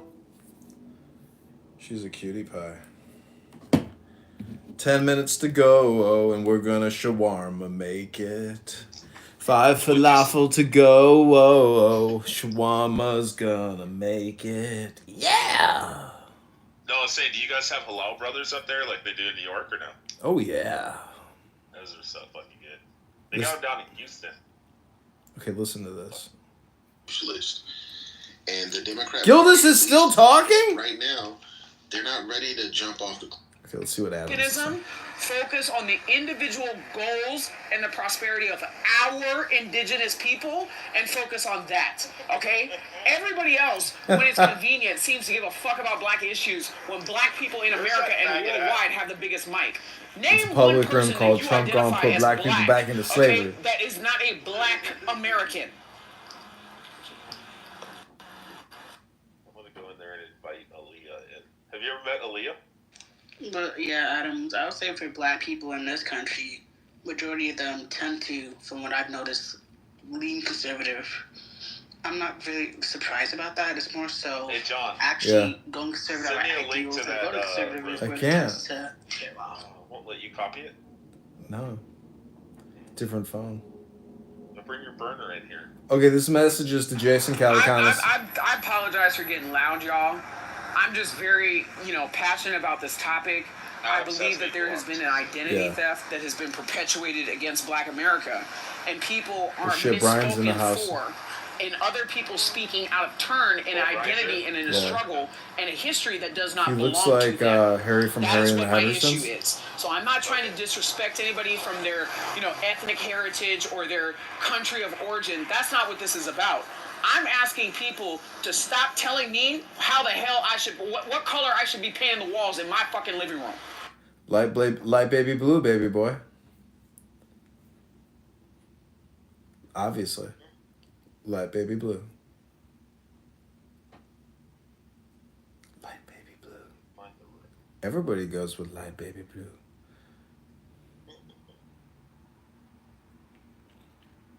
See if I can find Adam's just gay ass in here.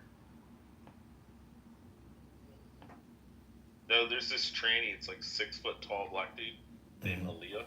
And that motherfucker just goes hard in the paint on Adams. He fucking This hates Adams. iconic hot dog stand from the 1940s is one of the most famous recognizable landmarks in LA. It's one of the last surviving old Hollywood restaurants that you can still eat at, and it's been preserved to look just like how it did when it first opened. While the stand looks the same, the menu has evolved over the years. It does still include their original item, the 1946 pub, which is split and grilled in a toasted bun with onions and house mustard. They changed ownership in the 70s, and that's marked with their 1976 pub.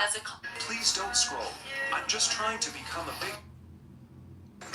Yeah, it's crazy. That's why I was saying for a lot of people you should... This land from Palestine is occupied. Palestine is occupied because of people like you who shake ass for the Zionists. Yeah. But Syria, you're talking about Palestine, but Syria is occupied too. Yeah. That's the thing. Yeah. You act like your country is not occupied, but your country is occupied. You did something so clearly wrong. Huh? You did something wrong, so just apologize. It's not a big deal. He'll forgive you. He loves you, right? He loves you. Just apologize. Everything's gonna be okay. Every little thing's gonna be alright. Just go to your husband, say sorry and suck his Welcome to the Adrian BC and the plumbing if you know that there's no leak in the fucking plumbing. There you go. How do you know there's no leak? Well, maybe you should look for a leak before you assume that there's a leak. They've been looking for 4 years. And have they found one in the IG's offices? They got rid of them all. They didn't. They haven't found one. You don't How do you know know that? Yeah, you don't know. How Have do they you said know that they they're found voting? one? Yeah, alright, so the horrors, right? Like every single report that this dude just came out with, Donald Trump said that this dude is supposed to be the oversight of the FBI, and he allowed them to go rampant with these indictments and da-da-da-da-da, and then the investigations were all... That was slow walked, and this person just said... Boom this room right now. Boom. And take that account and change everything. Go on the chat. So, Jay Blanco! My boy Jay Blanco in the house! Freddie Roosevelt! So, I'm logging out. I'm with my bitch. I will log out. I don't care. So, because that's my bitch account. Respect my bitch. Don't get put out. It's my bitch account. So, you got put out of Clubhouse. You don't even know Freddie Roosevelt, do you? Adrian. John. Junior, this Johnny boy. shit, bro. No, but Brandon, here's the point. Yeah, See, but a nigga ain't talking shit to me. it's so bad. You don't tell my bitch to let you talk. Alvante Patton, Flame Shooter, Lady Bird, Renee Burgess, 8-Tack, Portia, No, I didn't, bitch. I got the message. No, I didn't. He lying. Brianna, Junior, Artist, Boy, I'm not gonna lose no money, no sleep. D Nasty, Fucking her baby daddy. Yo Jaleel, T-Max the Only, I'm not Toppy is sweet as Super Cat, you long time. You do know. Mami, Dolce Mujosita, Mami. Bitch, you can't do shit. Okay, so I'm Money, Ghost Love Money. I don't care. Smiley down at Brasco, Bill Gates 200. Nothing. That's the ether. Bud, the coolest. Give me some pussy. John, you're supposed to give me some pussy for my birthday. Niggas, a birthday sex. I know, I gotta go. Yeah, you gotta go. Hey, follow me on your burner so I can go. Oh, now it's just generating hilarious memes. Let me check your profile. And, you know, it's just Kalat Shri Man. That might be a little hard to find. I don't know if I can actually maintain focus to type that in. A little hard to spell. whenever I do want to COLLATZ. So I'm friends with you already. I mean, on your burner? Yeah. Being What's your burner? Just the next I don't want to say it publicly. Eric's listening. There's going to be another damn, never mind. evolution or another generation of AI that's going to come out that will be even better than this one. That's going to really take. I'll whisper it. And even Earth Sam Mount. Altman has said, Get ready for the Roger Mayhem World Frontier, which is Yeah, part 7's coming out tonight. newer version, of course, of trying to keep the train high. Oh yeah, I've been listening to the last 4. Unfortunately, she was There's some really good content. With silence, please. Calling the chairperson the day of is just insulting, and then giving organizer by this indiscretion of Donald Trump. Oh shit, Eric's in the house. It is what it is. I mean, those people are not being deported back to Panama. Why? Because they did not come from Panama. So I'm glad that he's, putting them right back where they belong, down in South America. No, it's because America's about to go back and take the Panama Canal back and, fuck everybody else that's trying to think they control it. Fucking right. Doc, you ever been to Panama? Does a cow shit in the woods? Right. So that's. Come on, pretty mama. I'm not letting anybody. I don't care who is doing better than me. There you go. There you go, Doc. I want to see the mute. All right, I'm gonna go get my sandwich. I'm gonna leave Dr. Adams. I hope he doesn't kick me. There is certain case law that I hope we don't have any dead air here. I'll be back. Gonna go get the shawarmas, boys. However, And a little orange juice to wash it down. As a sovereign government, as it always has been. Just say it's for the When the boys. United States was down in Panama, there were certain sections. Good call, bro. I forgot about the red spice. Fuck yeah. Fuck yeah. Obey. It does not change the sovereignty of that said country. Shine! World premiere. They kicked So me? what I understand, No. Eric, there were certain metrics that, and you understand what I mean by metrics. There were certain performance metrics. that Panama had. You're just not hitting the committed numbers. To maintaining. You're in just order not to hitting the then numbers, Dr. hold Adams. control over the canal. So now that there is an argument saying that Panama has fallen short of that said metric that they're expected to maintain, there is now the claim Said from the Donald Trump metric? administration that the United States should now Try reading the assume book. responsibility and It'll help operation with your of the- vocabulary, of Adams. the Panama Canal. So that's basically what's happening. Well, that's what I'm a little confused on, because I thought maybe that those metrics were prior to Jimmy Carter just relinquishing it to them. But maybe I got that backwards. What I understood is that there's some Chinese involvement now with the Panama Canal, and that's why Trump's moving. But maybe it is what you said it was. But I'm a little confused on it. So I mean, there always has been. When you look at the domestic exports that come into, the international exports that come, or imports that come into the United States, they have to go through one place. And one thing that a lot of people wanted to invest in terms of buying cheap is, people want to invest in buying a bunch of cheap Chinese products. So yeah, at some point, China is going to be able to call the shots. Now, one thing that I did notice, the time that I went down there in 2001 when they turned over the canal back to the Panamanian government, is that you have a pretty strong, Chinese population in Panama. I don't think that a lot of people understand that. And that's also why they've experienced an explosive growth in their development of Panama City.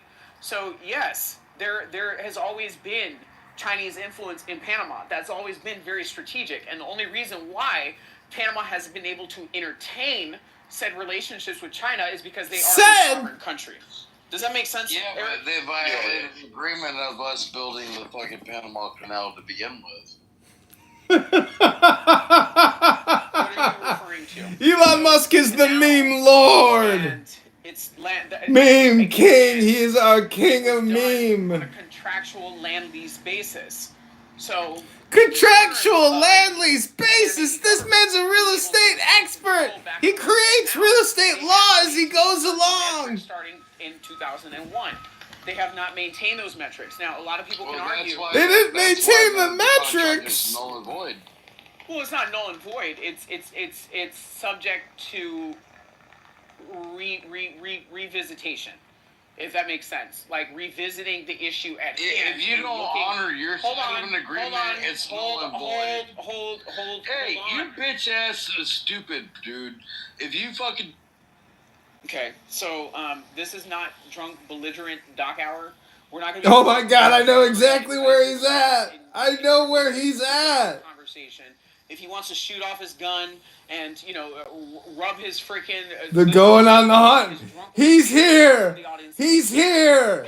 He's here. He is here. He's on the hunt. He's roaming the streets of Chicago hunting. It was like a land lease situation with stipulations. Oh my God, I know exactly where he's at. I've been there a million times. Starting from 2001. So when the government received back possession of the canal, they were expected to maintain certain metrics. So, I mean, again, many people can argue whether they were not able to maintain, the reasons as to why they were not able to maintain the metrics. Some people will probably argue the pandemic. Some people will try to argue that, the metrics that were put into place were unfair, unreasonable, and unfeasible to the said country to maintain. It doesn't necessarily mean that the United States has a blanket claim to just take it. There is going to be a whole process in looking at, how what that's going to look like in years to come. That's not just going to happen overnight. Hunting down illegal immigrants. I read that part of the reason was that they it's because it's a lot system. That it's actually a mechanical issue as well in terms of not having enough water. Dealing with like shortages and being able to actually get back so fast. I didn't. I'm going right now. A certain tonnage that's maintained, a certain revenue that's maintained, a certain schedule of maintaining, supporting equipment, like that goes all into the metrics that Okay, I'll be back in about 10 minutes. Did you see the proposed competition for the Panama Canal being like this rail bridge way through Mexico? Which didn't make a lot of sense to me because it seems like you'd have to deboard the cargo off a ship, put it on rail, and then reboard the cargo onto another ship. So it's like, how much at that point is it? Brian, negative dick. Just what happened was he made me a moderator. I just needed the whole damn room. No, the Cape of Good Hope, that's not that right. What is the Cape down there? Cape Horn? Yeah, exactly. So it was kind of like the debate. Dr. Adams. Mexico did have this rail I was in that bridge, room just now. but it actually ended up being any cheaper than actually just taking a longer trip around. So I was looking for Harry on the PCR. I thought you had a screenshot of it, but I realized it was just your. Did you see anything about the rail bridge in Mexico? Yeah, well, my board name was Brian. No, I didn't, and I think it's a waste of money. I think that they should resolve the issue with Panama. I think that the canal was built for a reason, and I think that we just need to come to a consensus as to how to operate that canal, given its certain entitlements and its certain entitlements of the U.S. being involved in the operation of that canal, and just restoring it to be more efficient to the people who are utilizing it. I think that that's just a simple solution. Anything else, in my personal opinion, is just investing money into infrastructure that would otherwise break. John, leave the house and go You're get talking your damn about shawarma. seismic activity that, can occur taking a railway through the mountainous terrain of parts of Central America, parts of Mexico. To me, I think it's just an impractical waste of money. Will be I mean, it's released. equivalent to trying to build a high-speed That'd be rail like us in, what, 5 watching years? Millie Vibes come Now it's back been, on what, like fucking damn near line. 15, The 20 last years and the four- damn thing's I've still not even I've finished? Listen to the last 4 parts. Oh, yes. Great content. That's right. I think everyone will love it. Bren and a few others are in part 1 So and 2. I don't know. I feel We like go into a few fights a with, lot of these proposals are kind of just a wish JB list and Bren, in and then a desirable, Well, I can't spoil it, economic, but stable environment you'll see. where, number It's one, great. you'd have the resources to be able to do that financially, and number two, we would be able to have the working capital to be able to construct and produce that said resource in an efficient manner for which it's worth our while. I don't know how we. I mean, to me, it's just a waste of time. Adams? That's kind of crazy with so I can do a little being bit in of charge of everything now because it's gonna be a lot of spending. When He's in the hallway. ideologically, a lot of the time the argument is against government spending with Republicans, except for when they usually want control of everything. Dude, I was So like in when the you room, think about he just taking kicked over me down 'cause I control called of my Panama bitch. Canal again, so I just like like going if there they're having trouble just the lock system working because they're having water shortage and this and that. I mean then if we take back control of it, then it's good. This is my first. Not first. This is my third profile on American people. Clubhouse. It would seem to me. 3.5 years. So one of the misconceptions that I feel like a lot of people have about the Republican Party is that our efforts are focused on reducing all senses of spending. Go in there, sit That's there not true. and find it. We saw how much money, George Bush and Dick Cheney, put into the war in Iraq. So, I mean, it's not a matter of Republicans are willing to spend money. Republicans are not willing to spend money on things that do not make sense. And their biggest points of contention in budgetary items that Republicans have held as their point of contention have been social spending, welfare. So, and all the things that fall into the category of social spending. That's a large part of the reason why people were having a conversation in the Republican Party about, relieving people of their student loans. That falls into social spending. So, I mean, again, it's not that Republicans don't want to spend money. We don't want to spend money on things that do not make sense and where it is negating people's personal responsibility in supporting themselves. Do you see what I'm saying? National security and developing infrastructure, we can all agree, are things that make sense. It's like having a house. You have a fully functional house for you to raise, your wife, your 3 kids, and you have all the spaces that you need. Now, your circuit breakers go out. You're gonna have to spend $30,000 to rewire your house. Meanwhile, your wife is asking to remodel the kitchen to put in Carrera marble countertops. So the way that Republicans look at this is rewiring the house is something that is a necessity. That is infrastructure. You need to be able to have a habitable living space that includes having electricity. But Carrera marble, that is something that is a preference, and where a lot of Republicans feel would be equivalent to social spending. All the frills, the incidentals, and things that people otherwise could support themselves in being able to improve their skills and abilities, be able to compete in the job market, and to be able to engage in a certain level of financial discipline to where they're not spending copious amounts of money on things that they cannot afford and otherwise asking the government to be able to subsidize where they're not meeting the necessity of the expenses that they created in the middle. Does that make sense, Eric? Yeah. They're like 10,000. I'm like, what? They're like, yeah. They're like 2 in the front, 2 in the back, 9,996 in the ashtray. The sit down with Trump and the mayor, Mayor Bass. Do you see any of that video? I saw parts of it. The ones that were highlighted on a lot of the urban blogs. No, but your mom is so stupid. She thought Taco Bell was a Mexican phone company. Yeah. And then Trump was like, no, tomorrow. I was like, holy fuck. Yeah. So I mean, that confrontation was pretty monumental to watch. I think it was performative. I think that many of us that have lived in California and have been in and out of the Palisades and know the area pretty well would understand that even the manpower in competing with the people that still live there, that still occupy their homes, the schools in Brentwood that are still open, the damage that has occurred along that highland down to PCH. You have two ways in and two ways out, okay? And in some places, if you're going from PCH over towards, Sunset, that's one way in and one way out, and you're competing with a very valuable artery that a lot of people use to take their kids to work and to school. So yes, I do think that it is going to take about 18 months, not only to be able to clear all that rubble, but it's also going to take 18 months for them to do assessments on how safe is the land on not only homes that have burned, homes that are partially burned, but structures that are still there. There's been a lot of vegetation that's been compromised with the fires, millions of gallons of water that was poured onto that damaged vegetation in efforts to put out the fire. Now it's raining. So again, people anxious to get into their homes, the last thing that we want in the state of California is people wanting to get back to their homes to, basically sort through a pile of wet, burnt rubble when we otherwise have a threat that we still haven't nullified, which is the mudslides. So I can understand why they're taking their time of allowing people back in there. Now, Eric, I don't know if you mentioned or if you remember Bluebird Canyon in Laguna Beach. People were so anxious after that Laguna Beach fire to rebuild their homes. Well, guess what? A lot of those reconstructions, it was not permitted. A lot of the pilers that they were using were not secured in their foundation to the actual hillsides, and when the rains came, a lot of those homes slid down the freaking canyon. The insurance companies,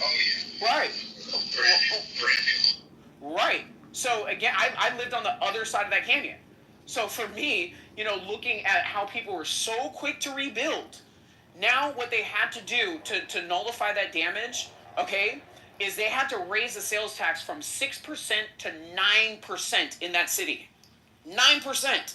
So I hear that people are anxious to get back into their homes, but as an Angelino living in the same city as the Palisades, because the Palisades is not its own city, it's a part of the city of Los Angeles.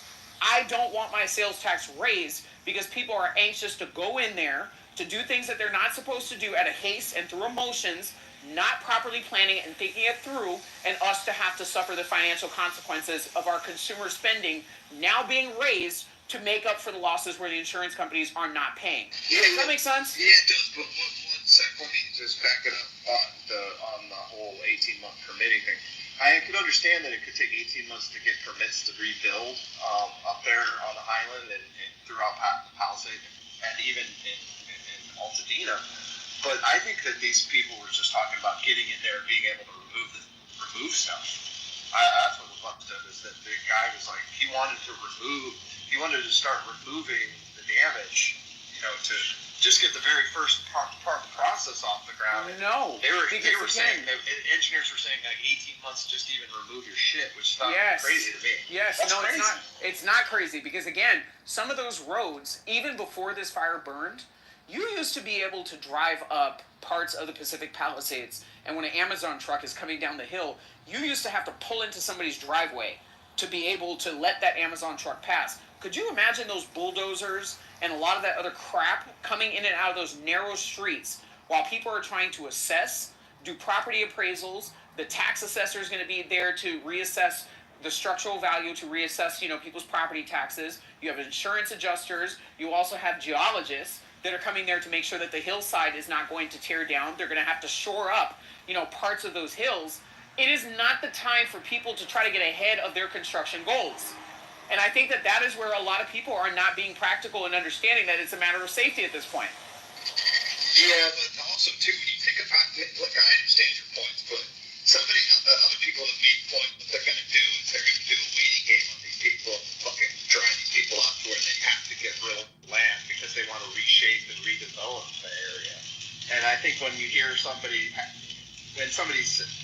hearing, oh, you're not going to be able to get into your lot for 18 months. I mean, it kind of, like that protracted amount of time does suspicious to me and does play into the narrative of the waiting game and trying to shake people out of their fucking property. It's really not, because again, there's certain. It's really, I hear where you're coming from with that. However, I think that people are not looking at the mitigating factor behind the waiting game. It's not procedural. It is not something that is administrative. It's a matter of nature.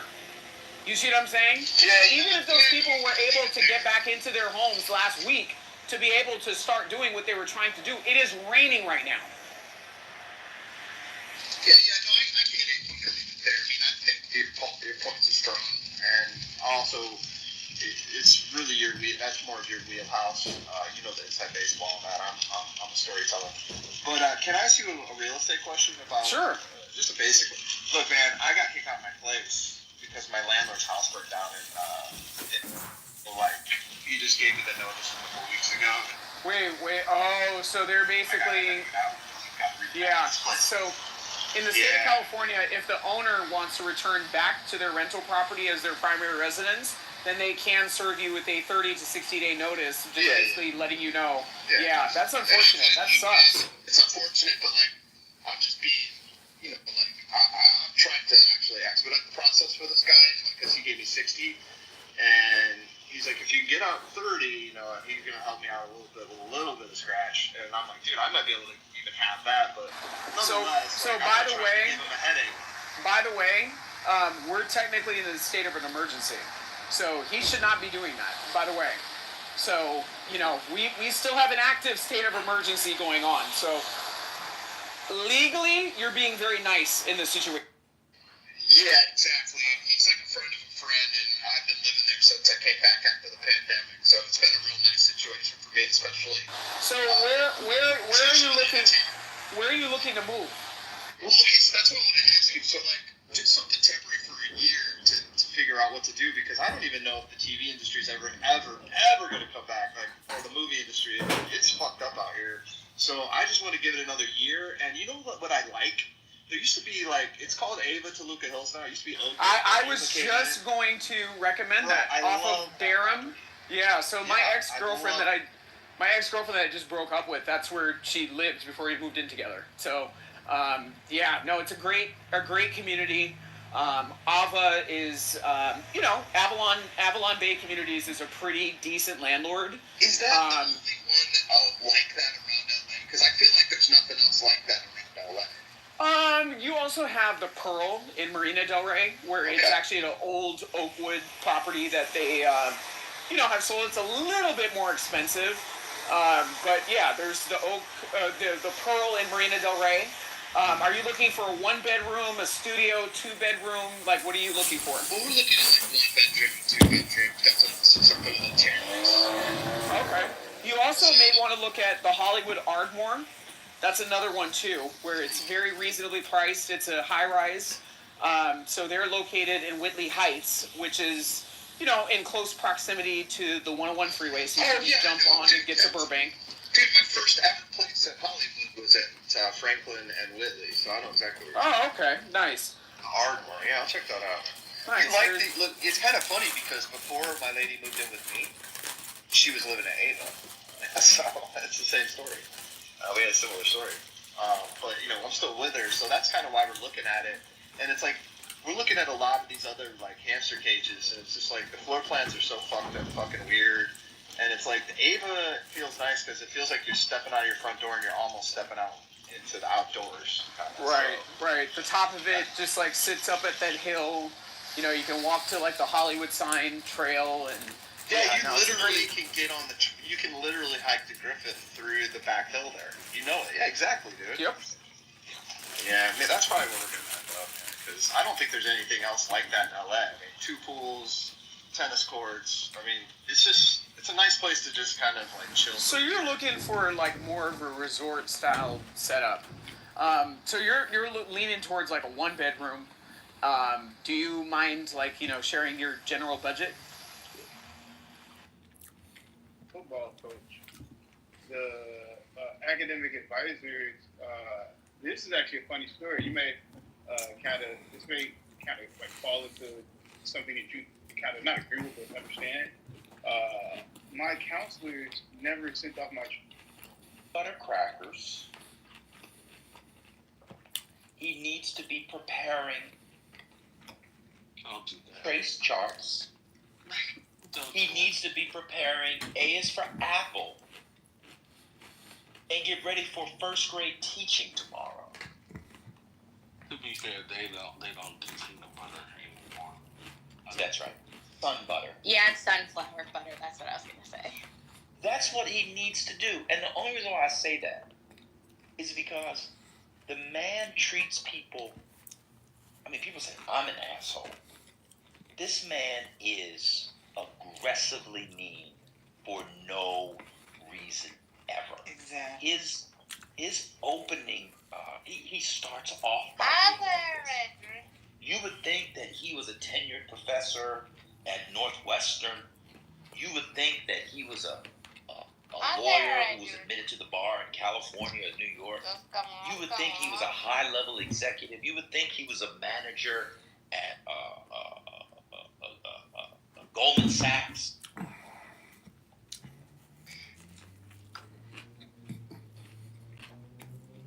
I mean, it is utterly astounding. It is utterly astounding to me. Well, the last It thing, is just utterly astounding. the last thing I'll say is, I think Where'd you go to law school, Tucker Carlson? Where'd you go to law school? I'll tell you in a smaller space. Okay, let me ask you a question. Is it in the top 10? Yes. Okay. He will go back and forth with Tucker Carlson on the law. This is a man, I'll never forget this, that went back and forth on constitutional. Again, I don't think you saw this. This man went back and forth with Steve Crone on case law. Does anybody remember this? I remember that. Are you talking about this man I didn't know? I remember that. Yes. Steve Crone not only went to Chicago Law School, which at his time, and now he's in the top 1 or 2. He clerked for 2 Supreme Court justices. The most famous federal Can somebody mute Kalisha? in America. And he had the audacity to go back and forth with him, not on like opinion, but like on what the court has ruled over time. Like on actual fact. A man, as Odie said, that didn't know Chad was a country in Africa. I'm done speaking. I think this is after Gad left the room, but I was just floored today when he did not understand the distinction between Jim Crow laws in the United States and affinity groups on college. I was just floored.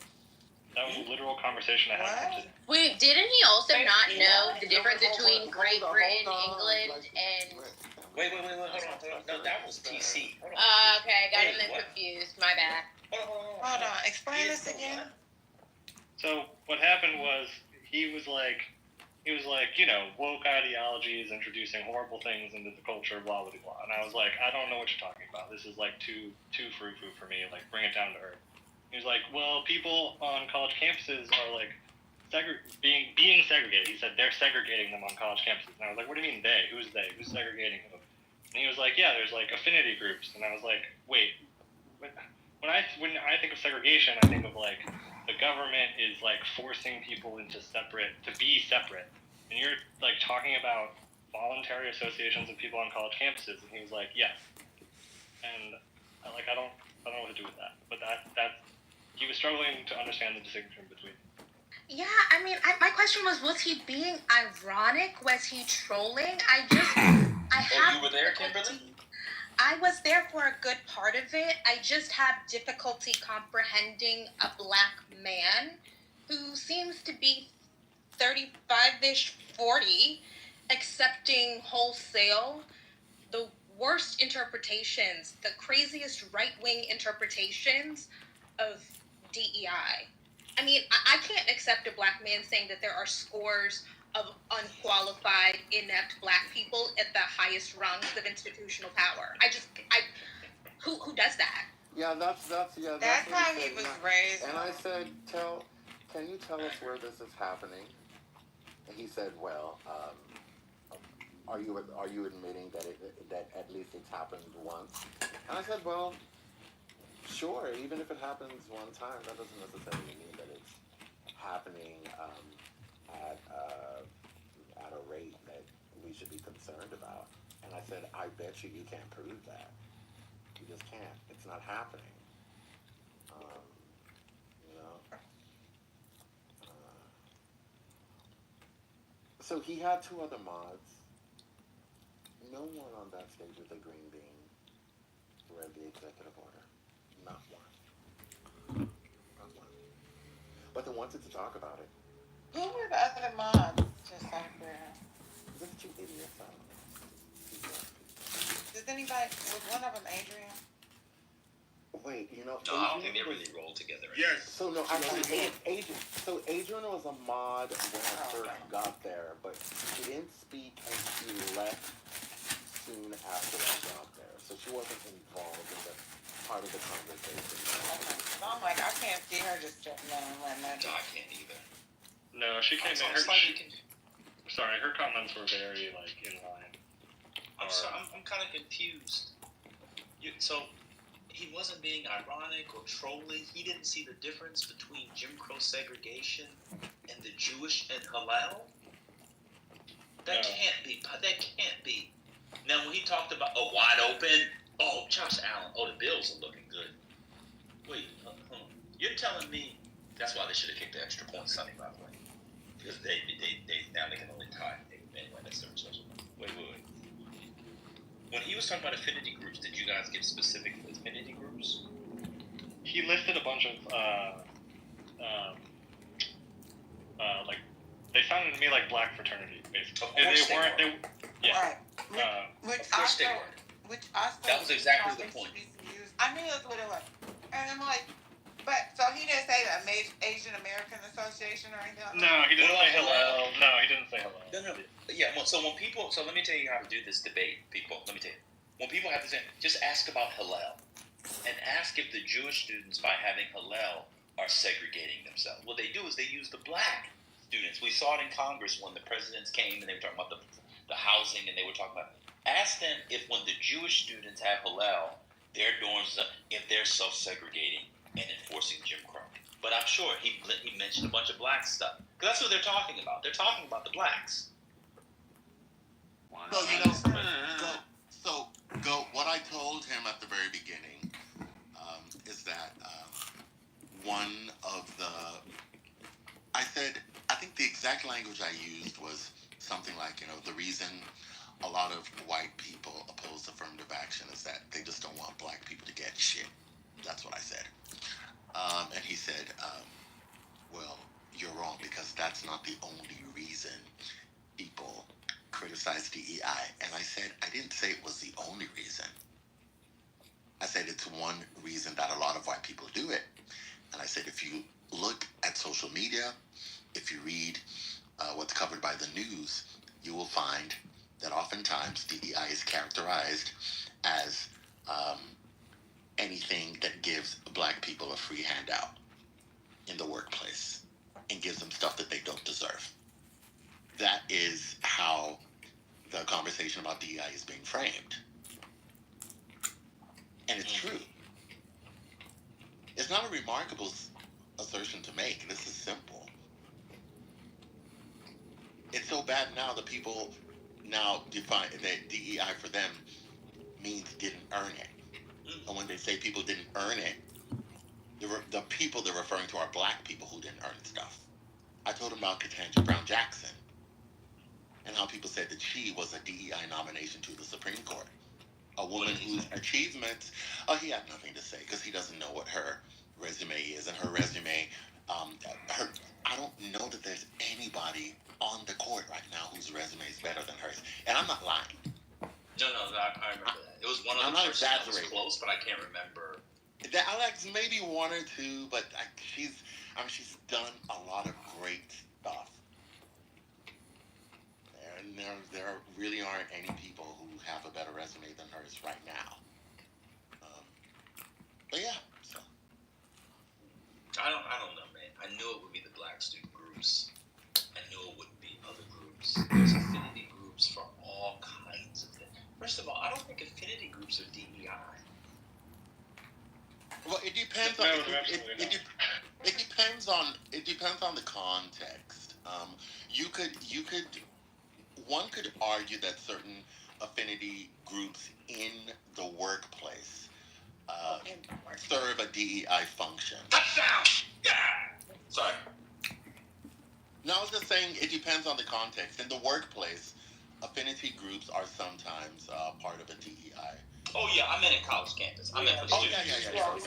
Sometimes they can fall under, let's say, like, you know, a diversity, equity, and inclusion office, let's say. But that's, I mean, I've seen. But that's new. I mean, affinity groups have been. Yeah, of course. But it's like they're kind of retrofitted into that office, like if there's like a new DEI initiative or something.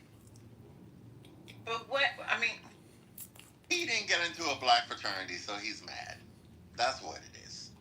No, he didn't have black friends in college. He didn't grow up like that. He grew up with those conservative parents who taught him that, you know, black people we're behind because we're lazy. And like he has that kind of upbringing. Yeah, people tell their business. His dad was a conservative Republican in California. Yeah, people tell their business. He didn't have black friends when he got to his college. Remember, he went to a community college and transferred to a 4-year college where he's from. And he didn't have black friends.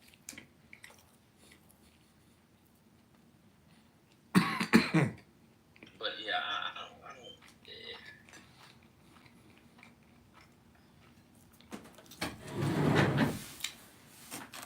I mean, do you want to say here in a recording that Nat Turner, you don't have a problem with Nat Turner kid? No, I can say it on the record. I don't have a problem with people in rebellion. No, I don't have a problem. That was the wildest conversation. I remember that shit.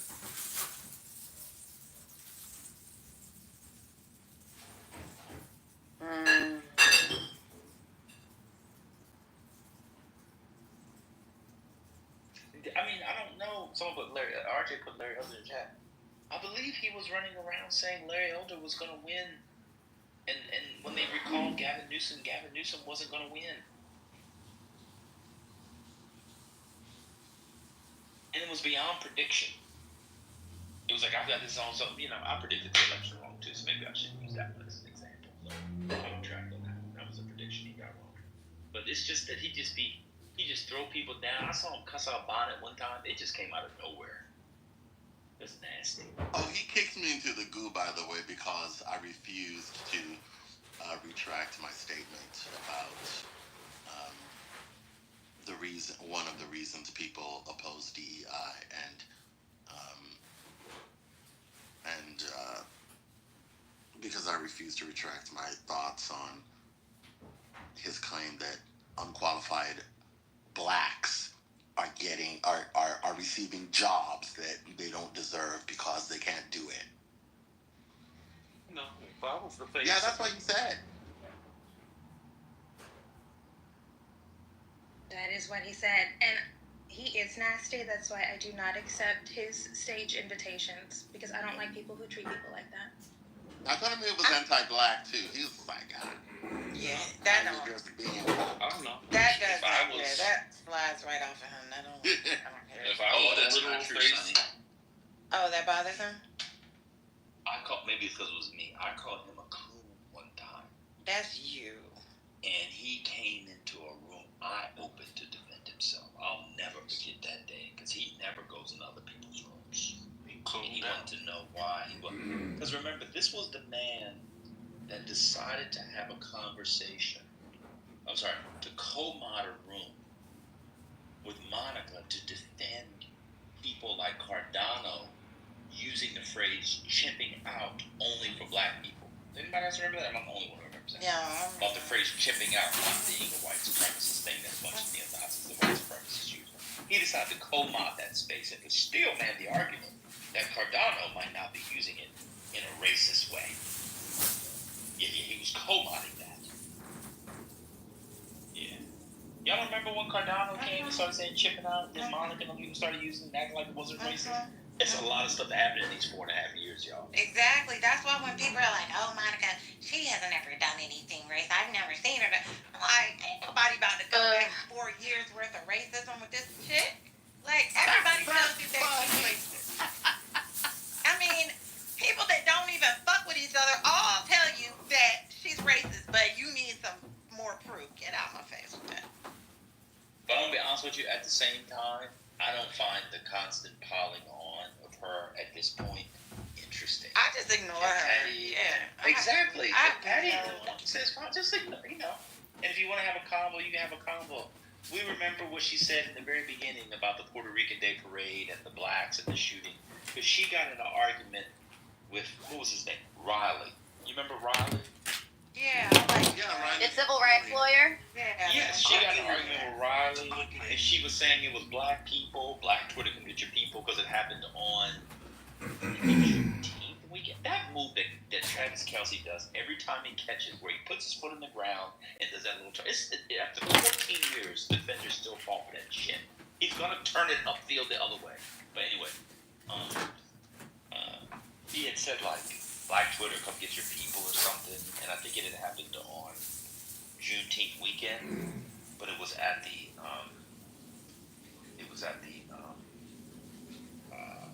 Puerto Rican Day Parade, so she was wrong. Man, we've known since then.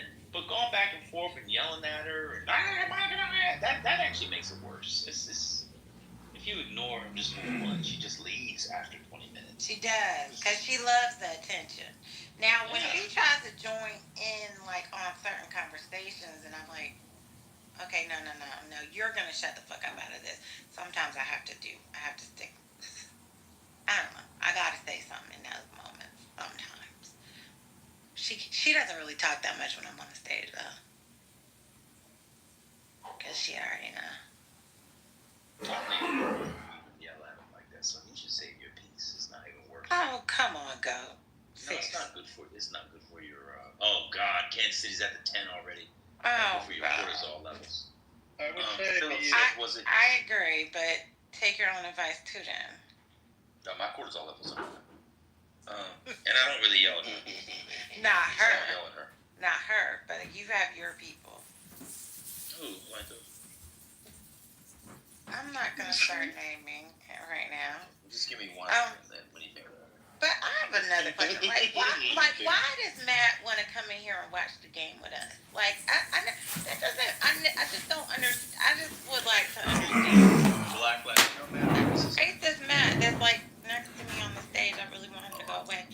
Like, why does he want to be in here? Like, is he just recording us, or like, what is the point? Yeah, almost certainly. I'd like to give race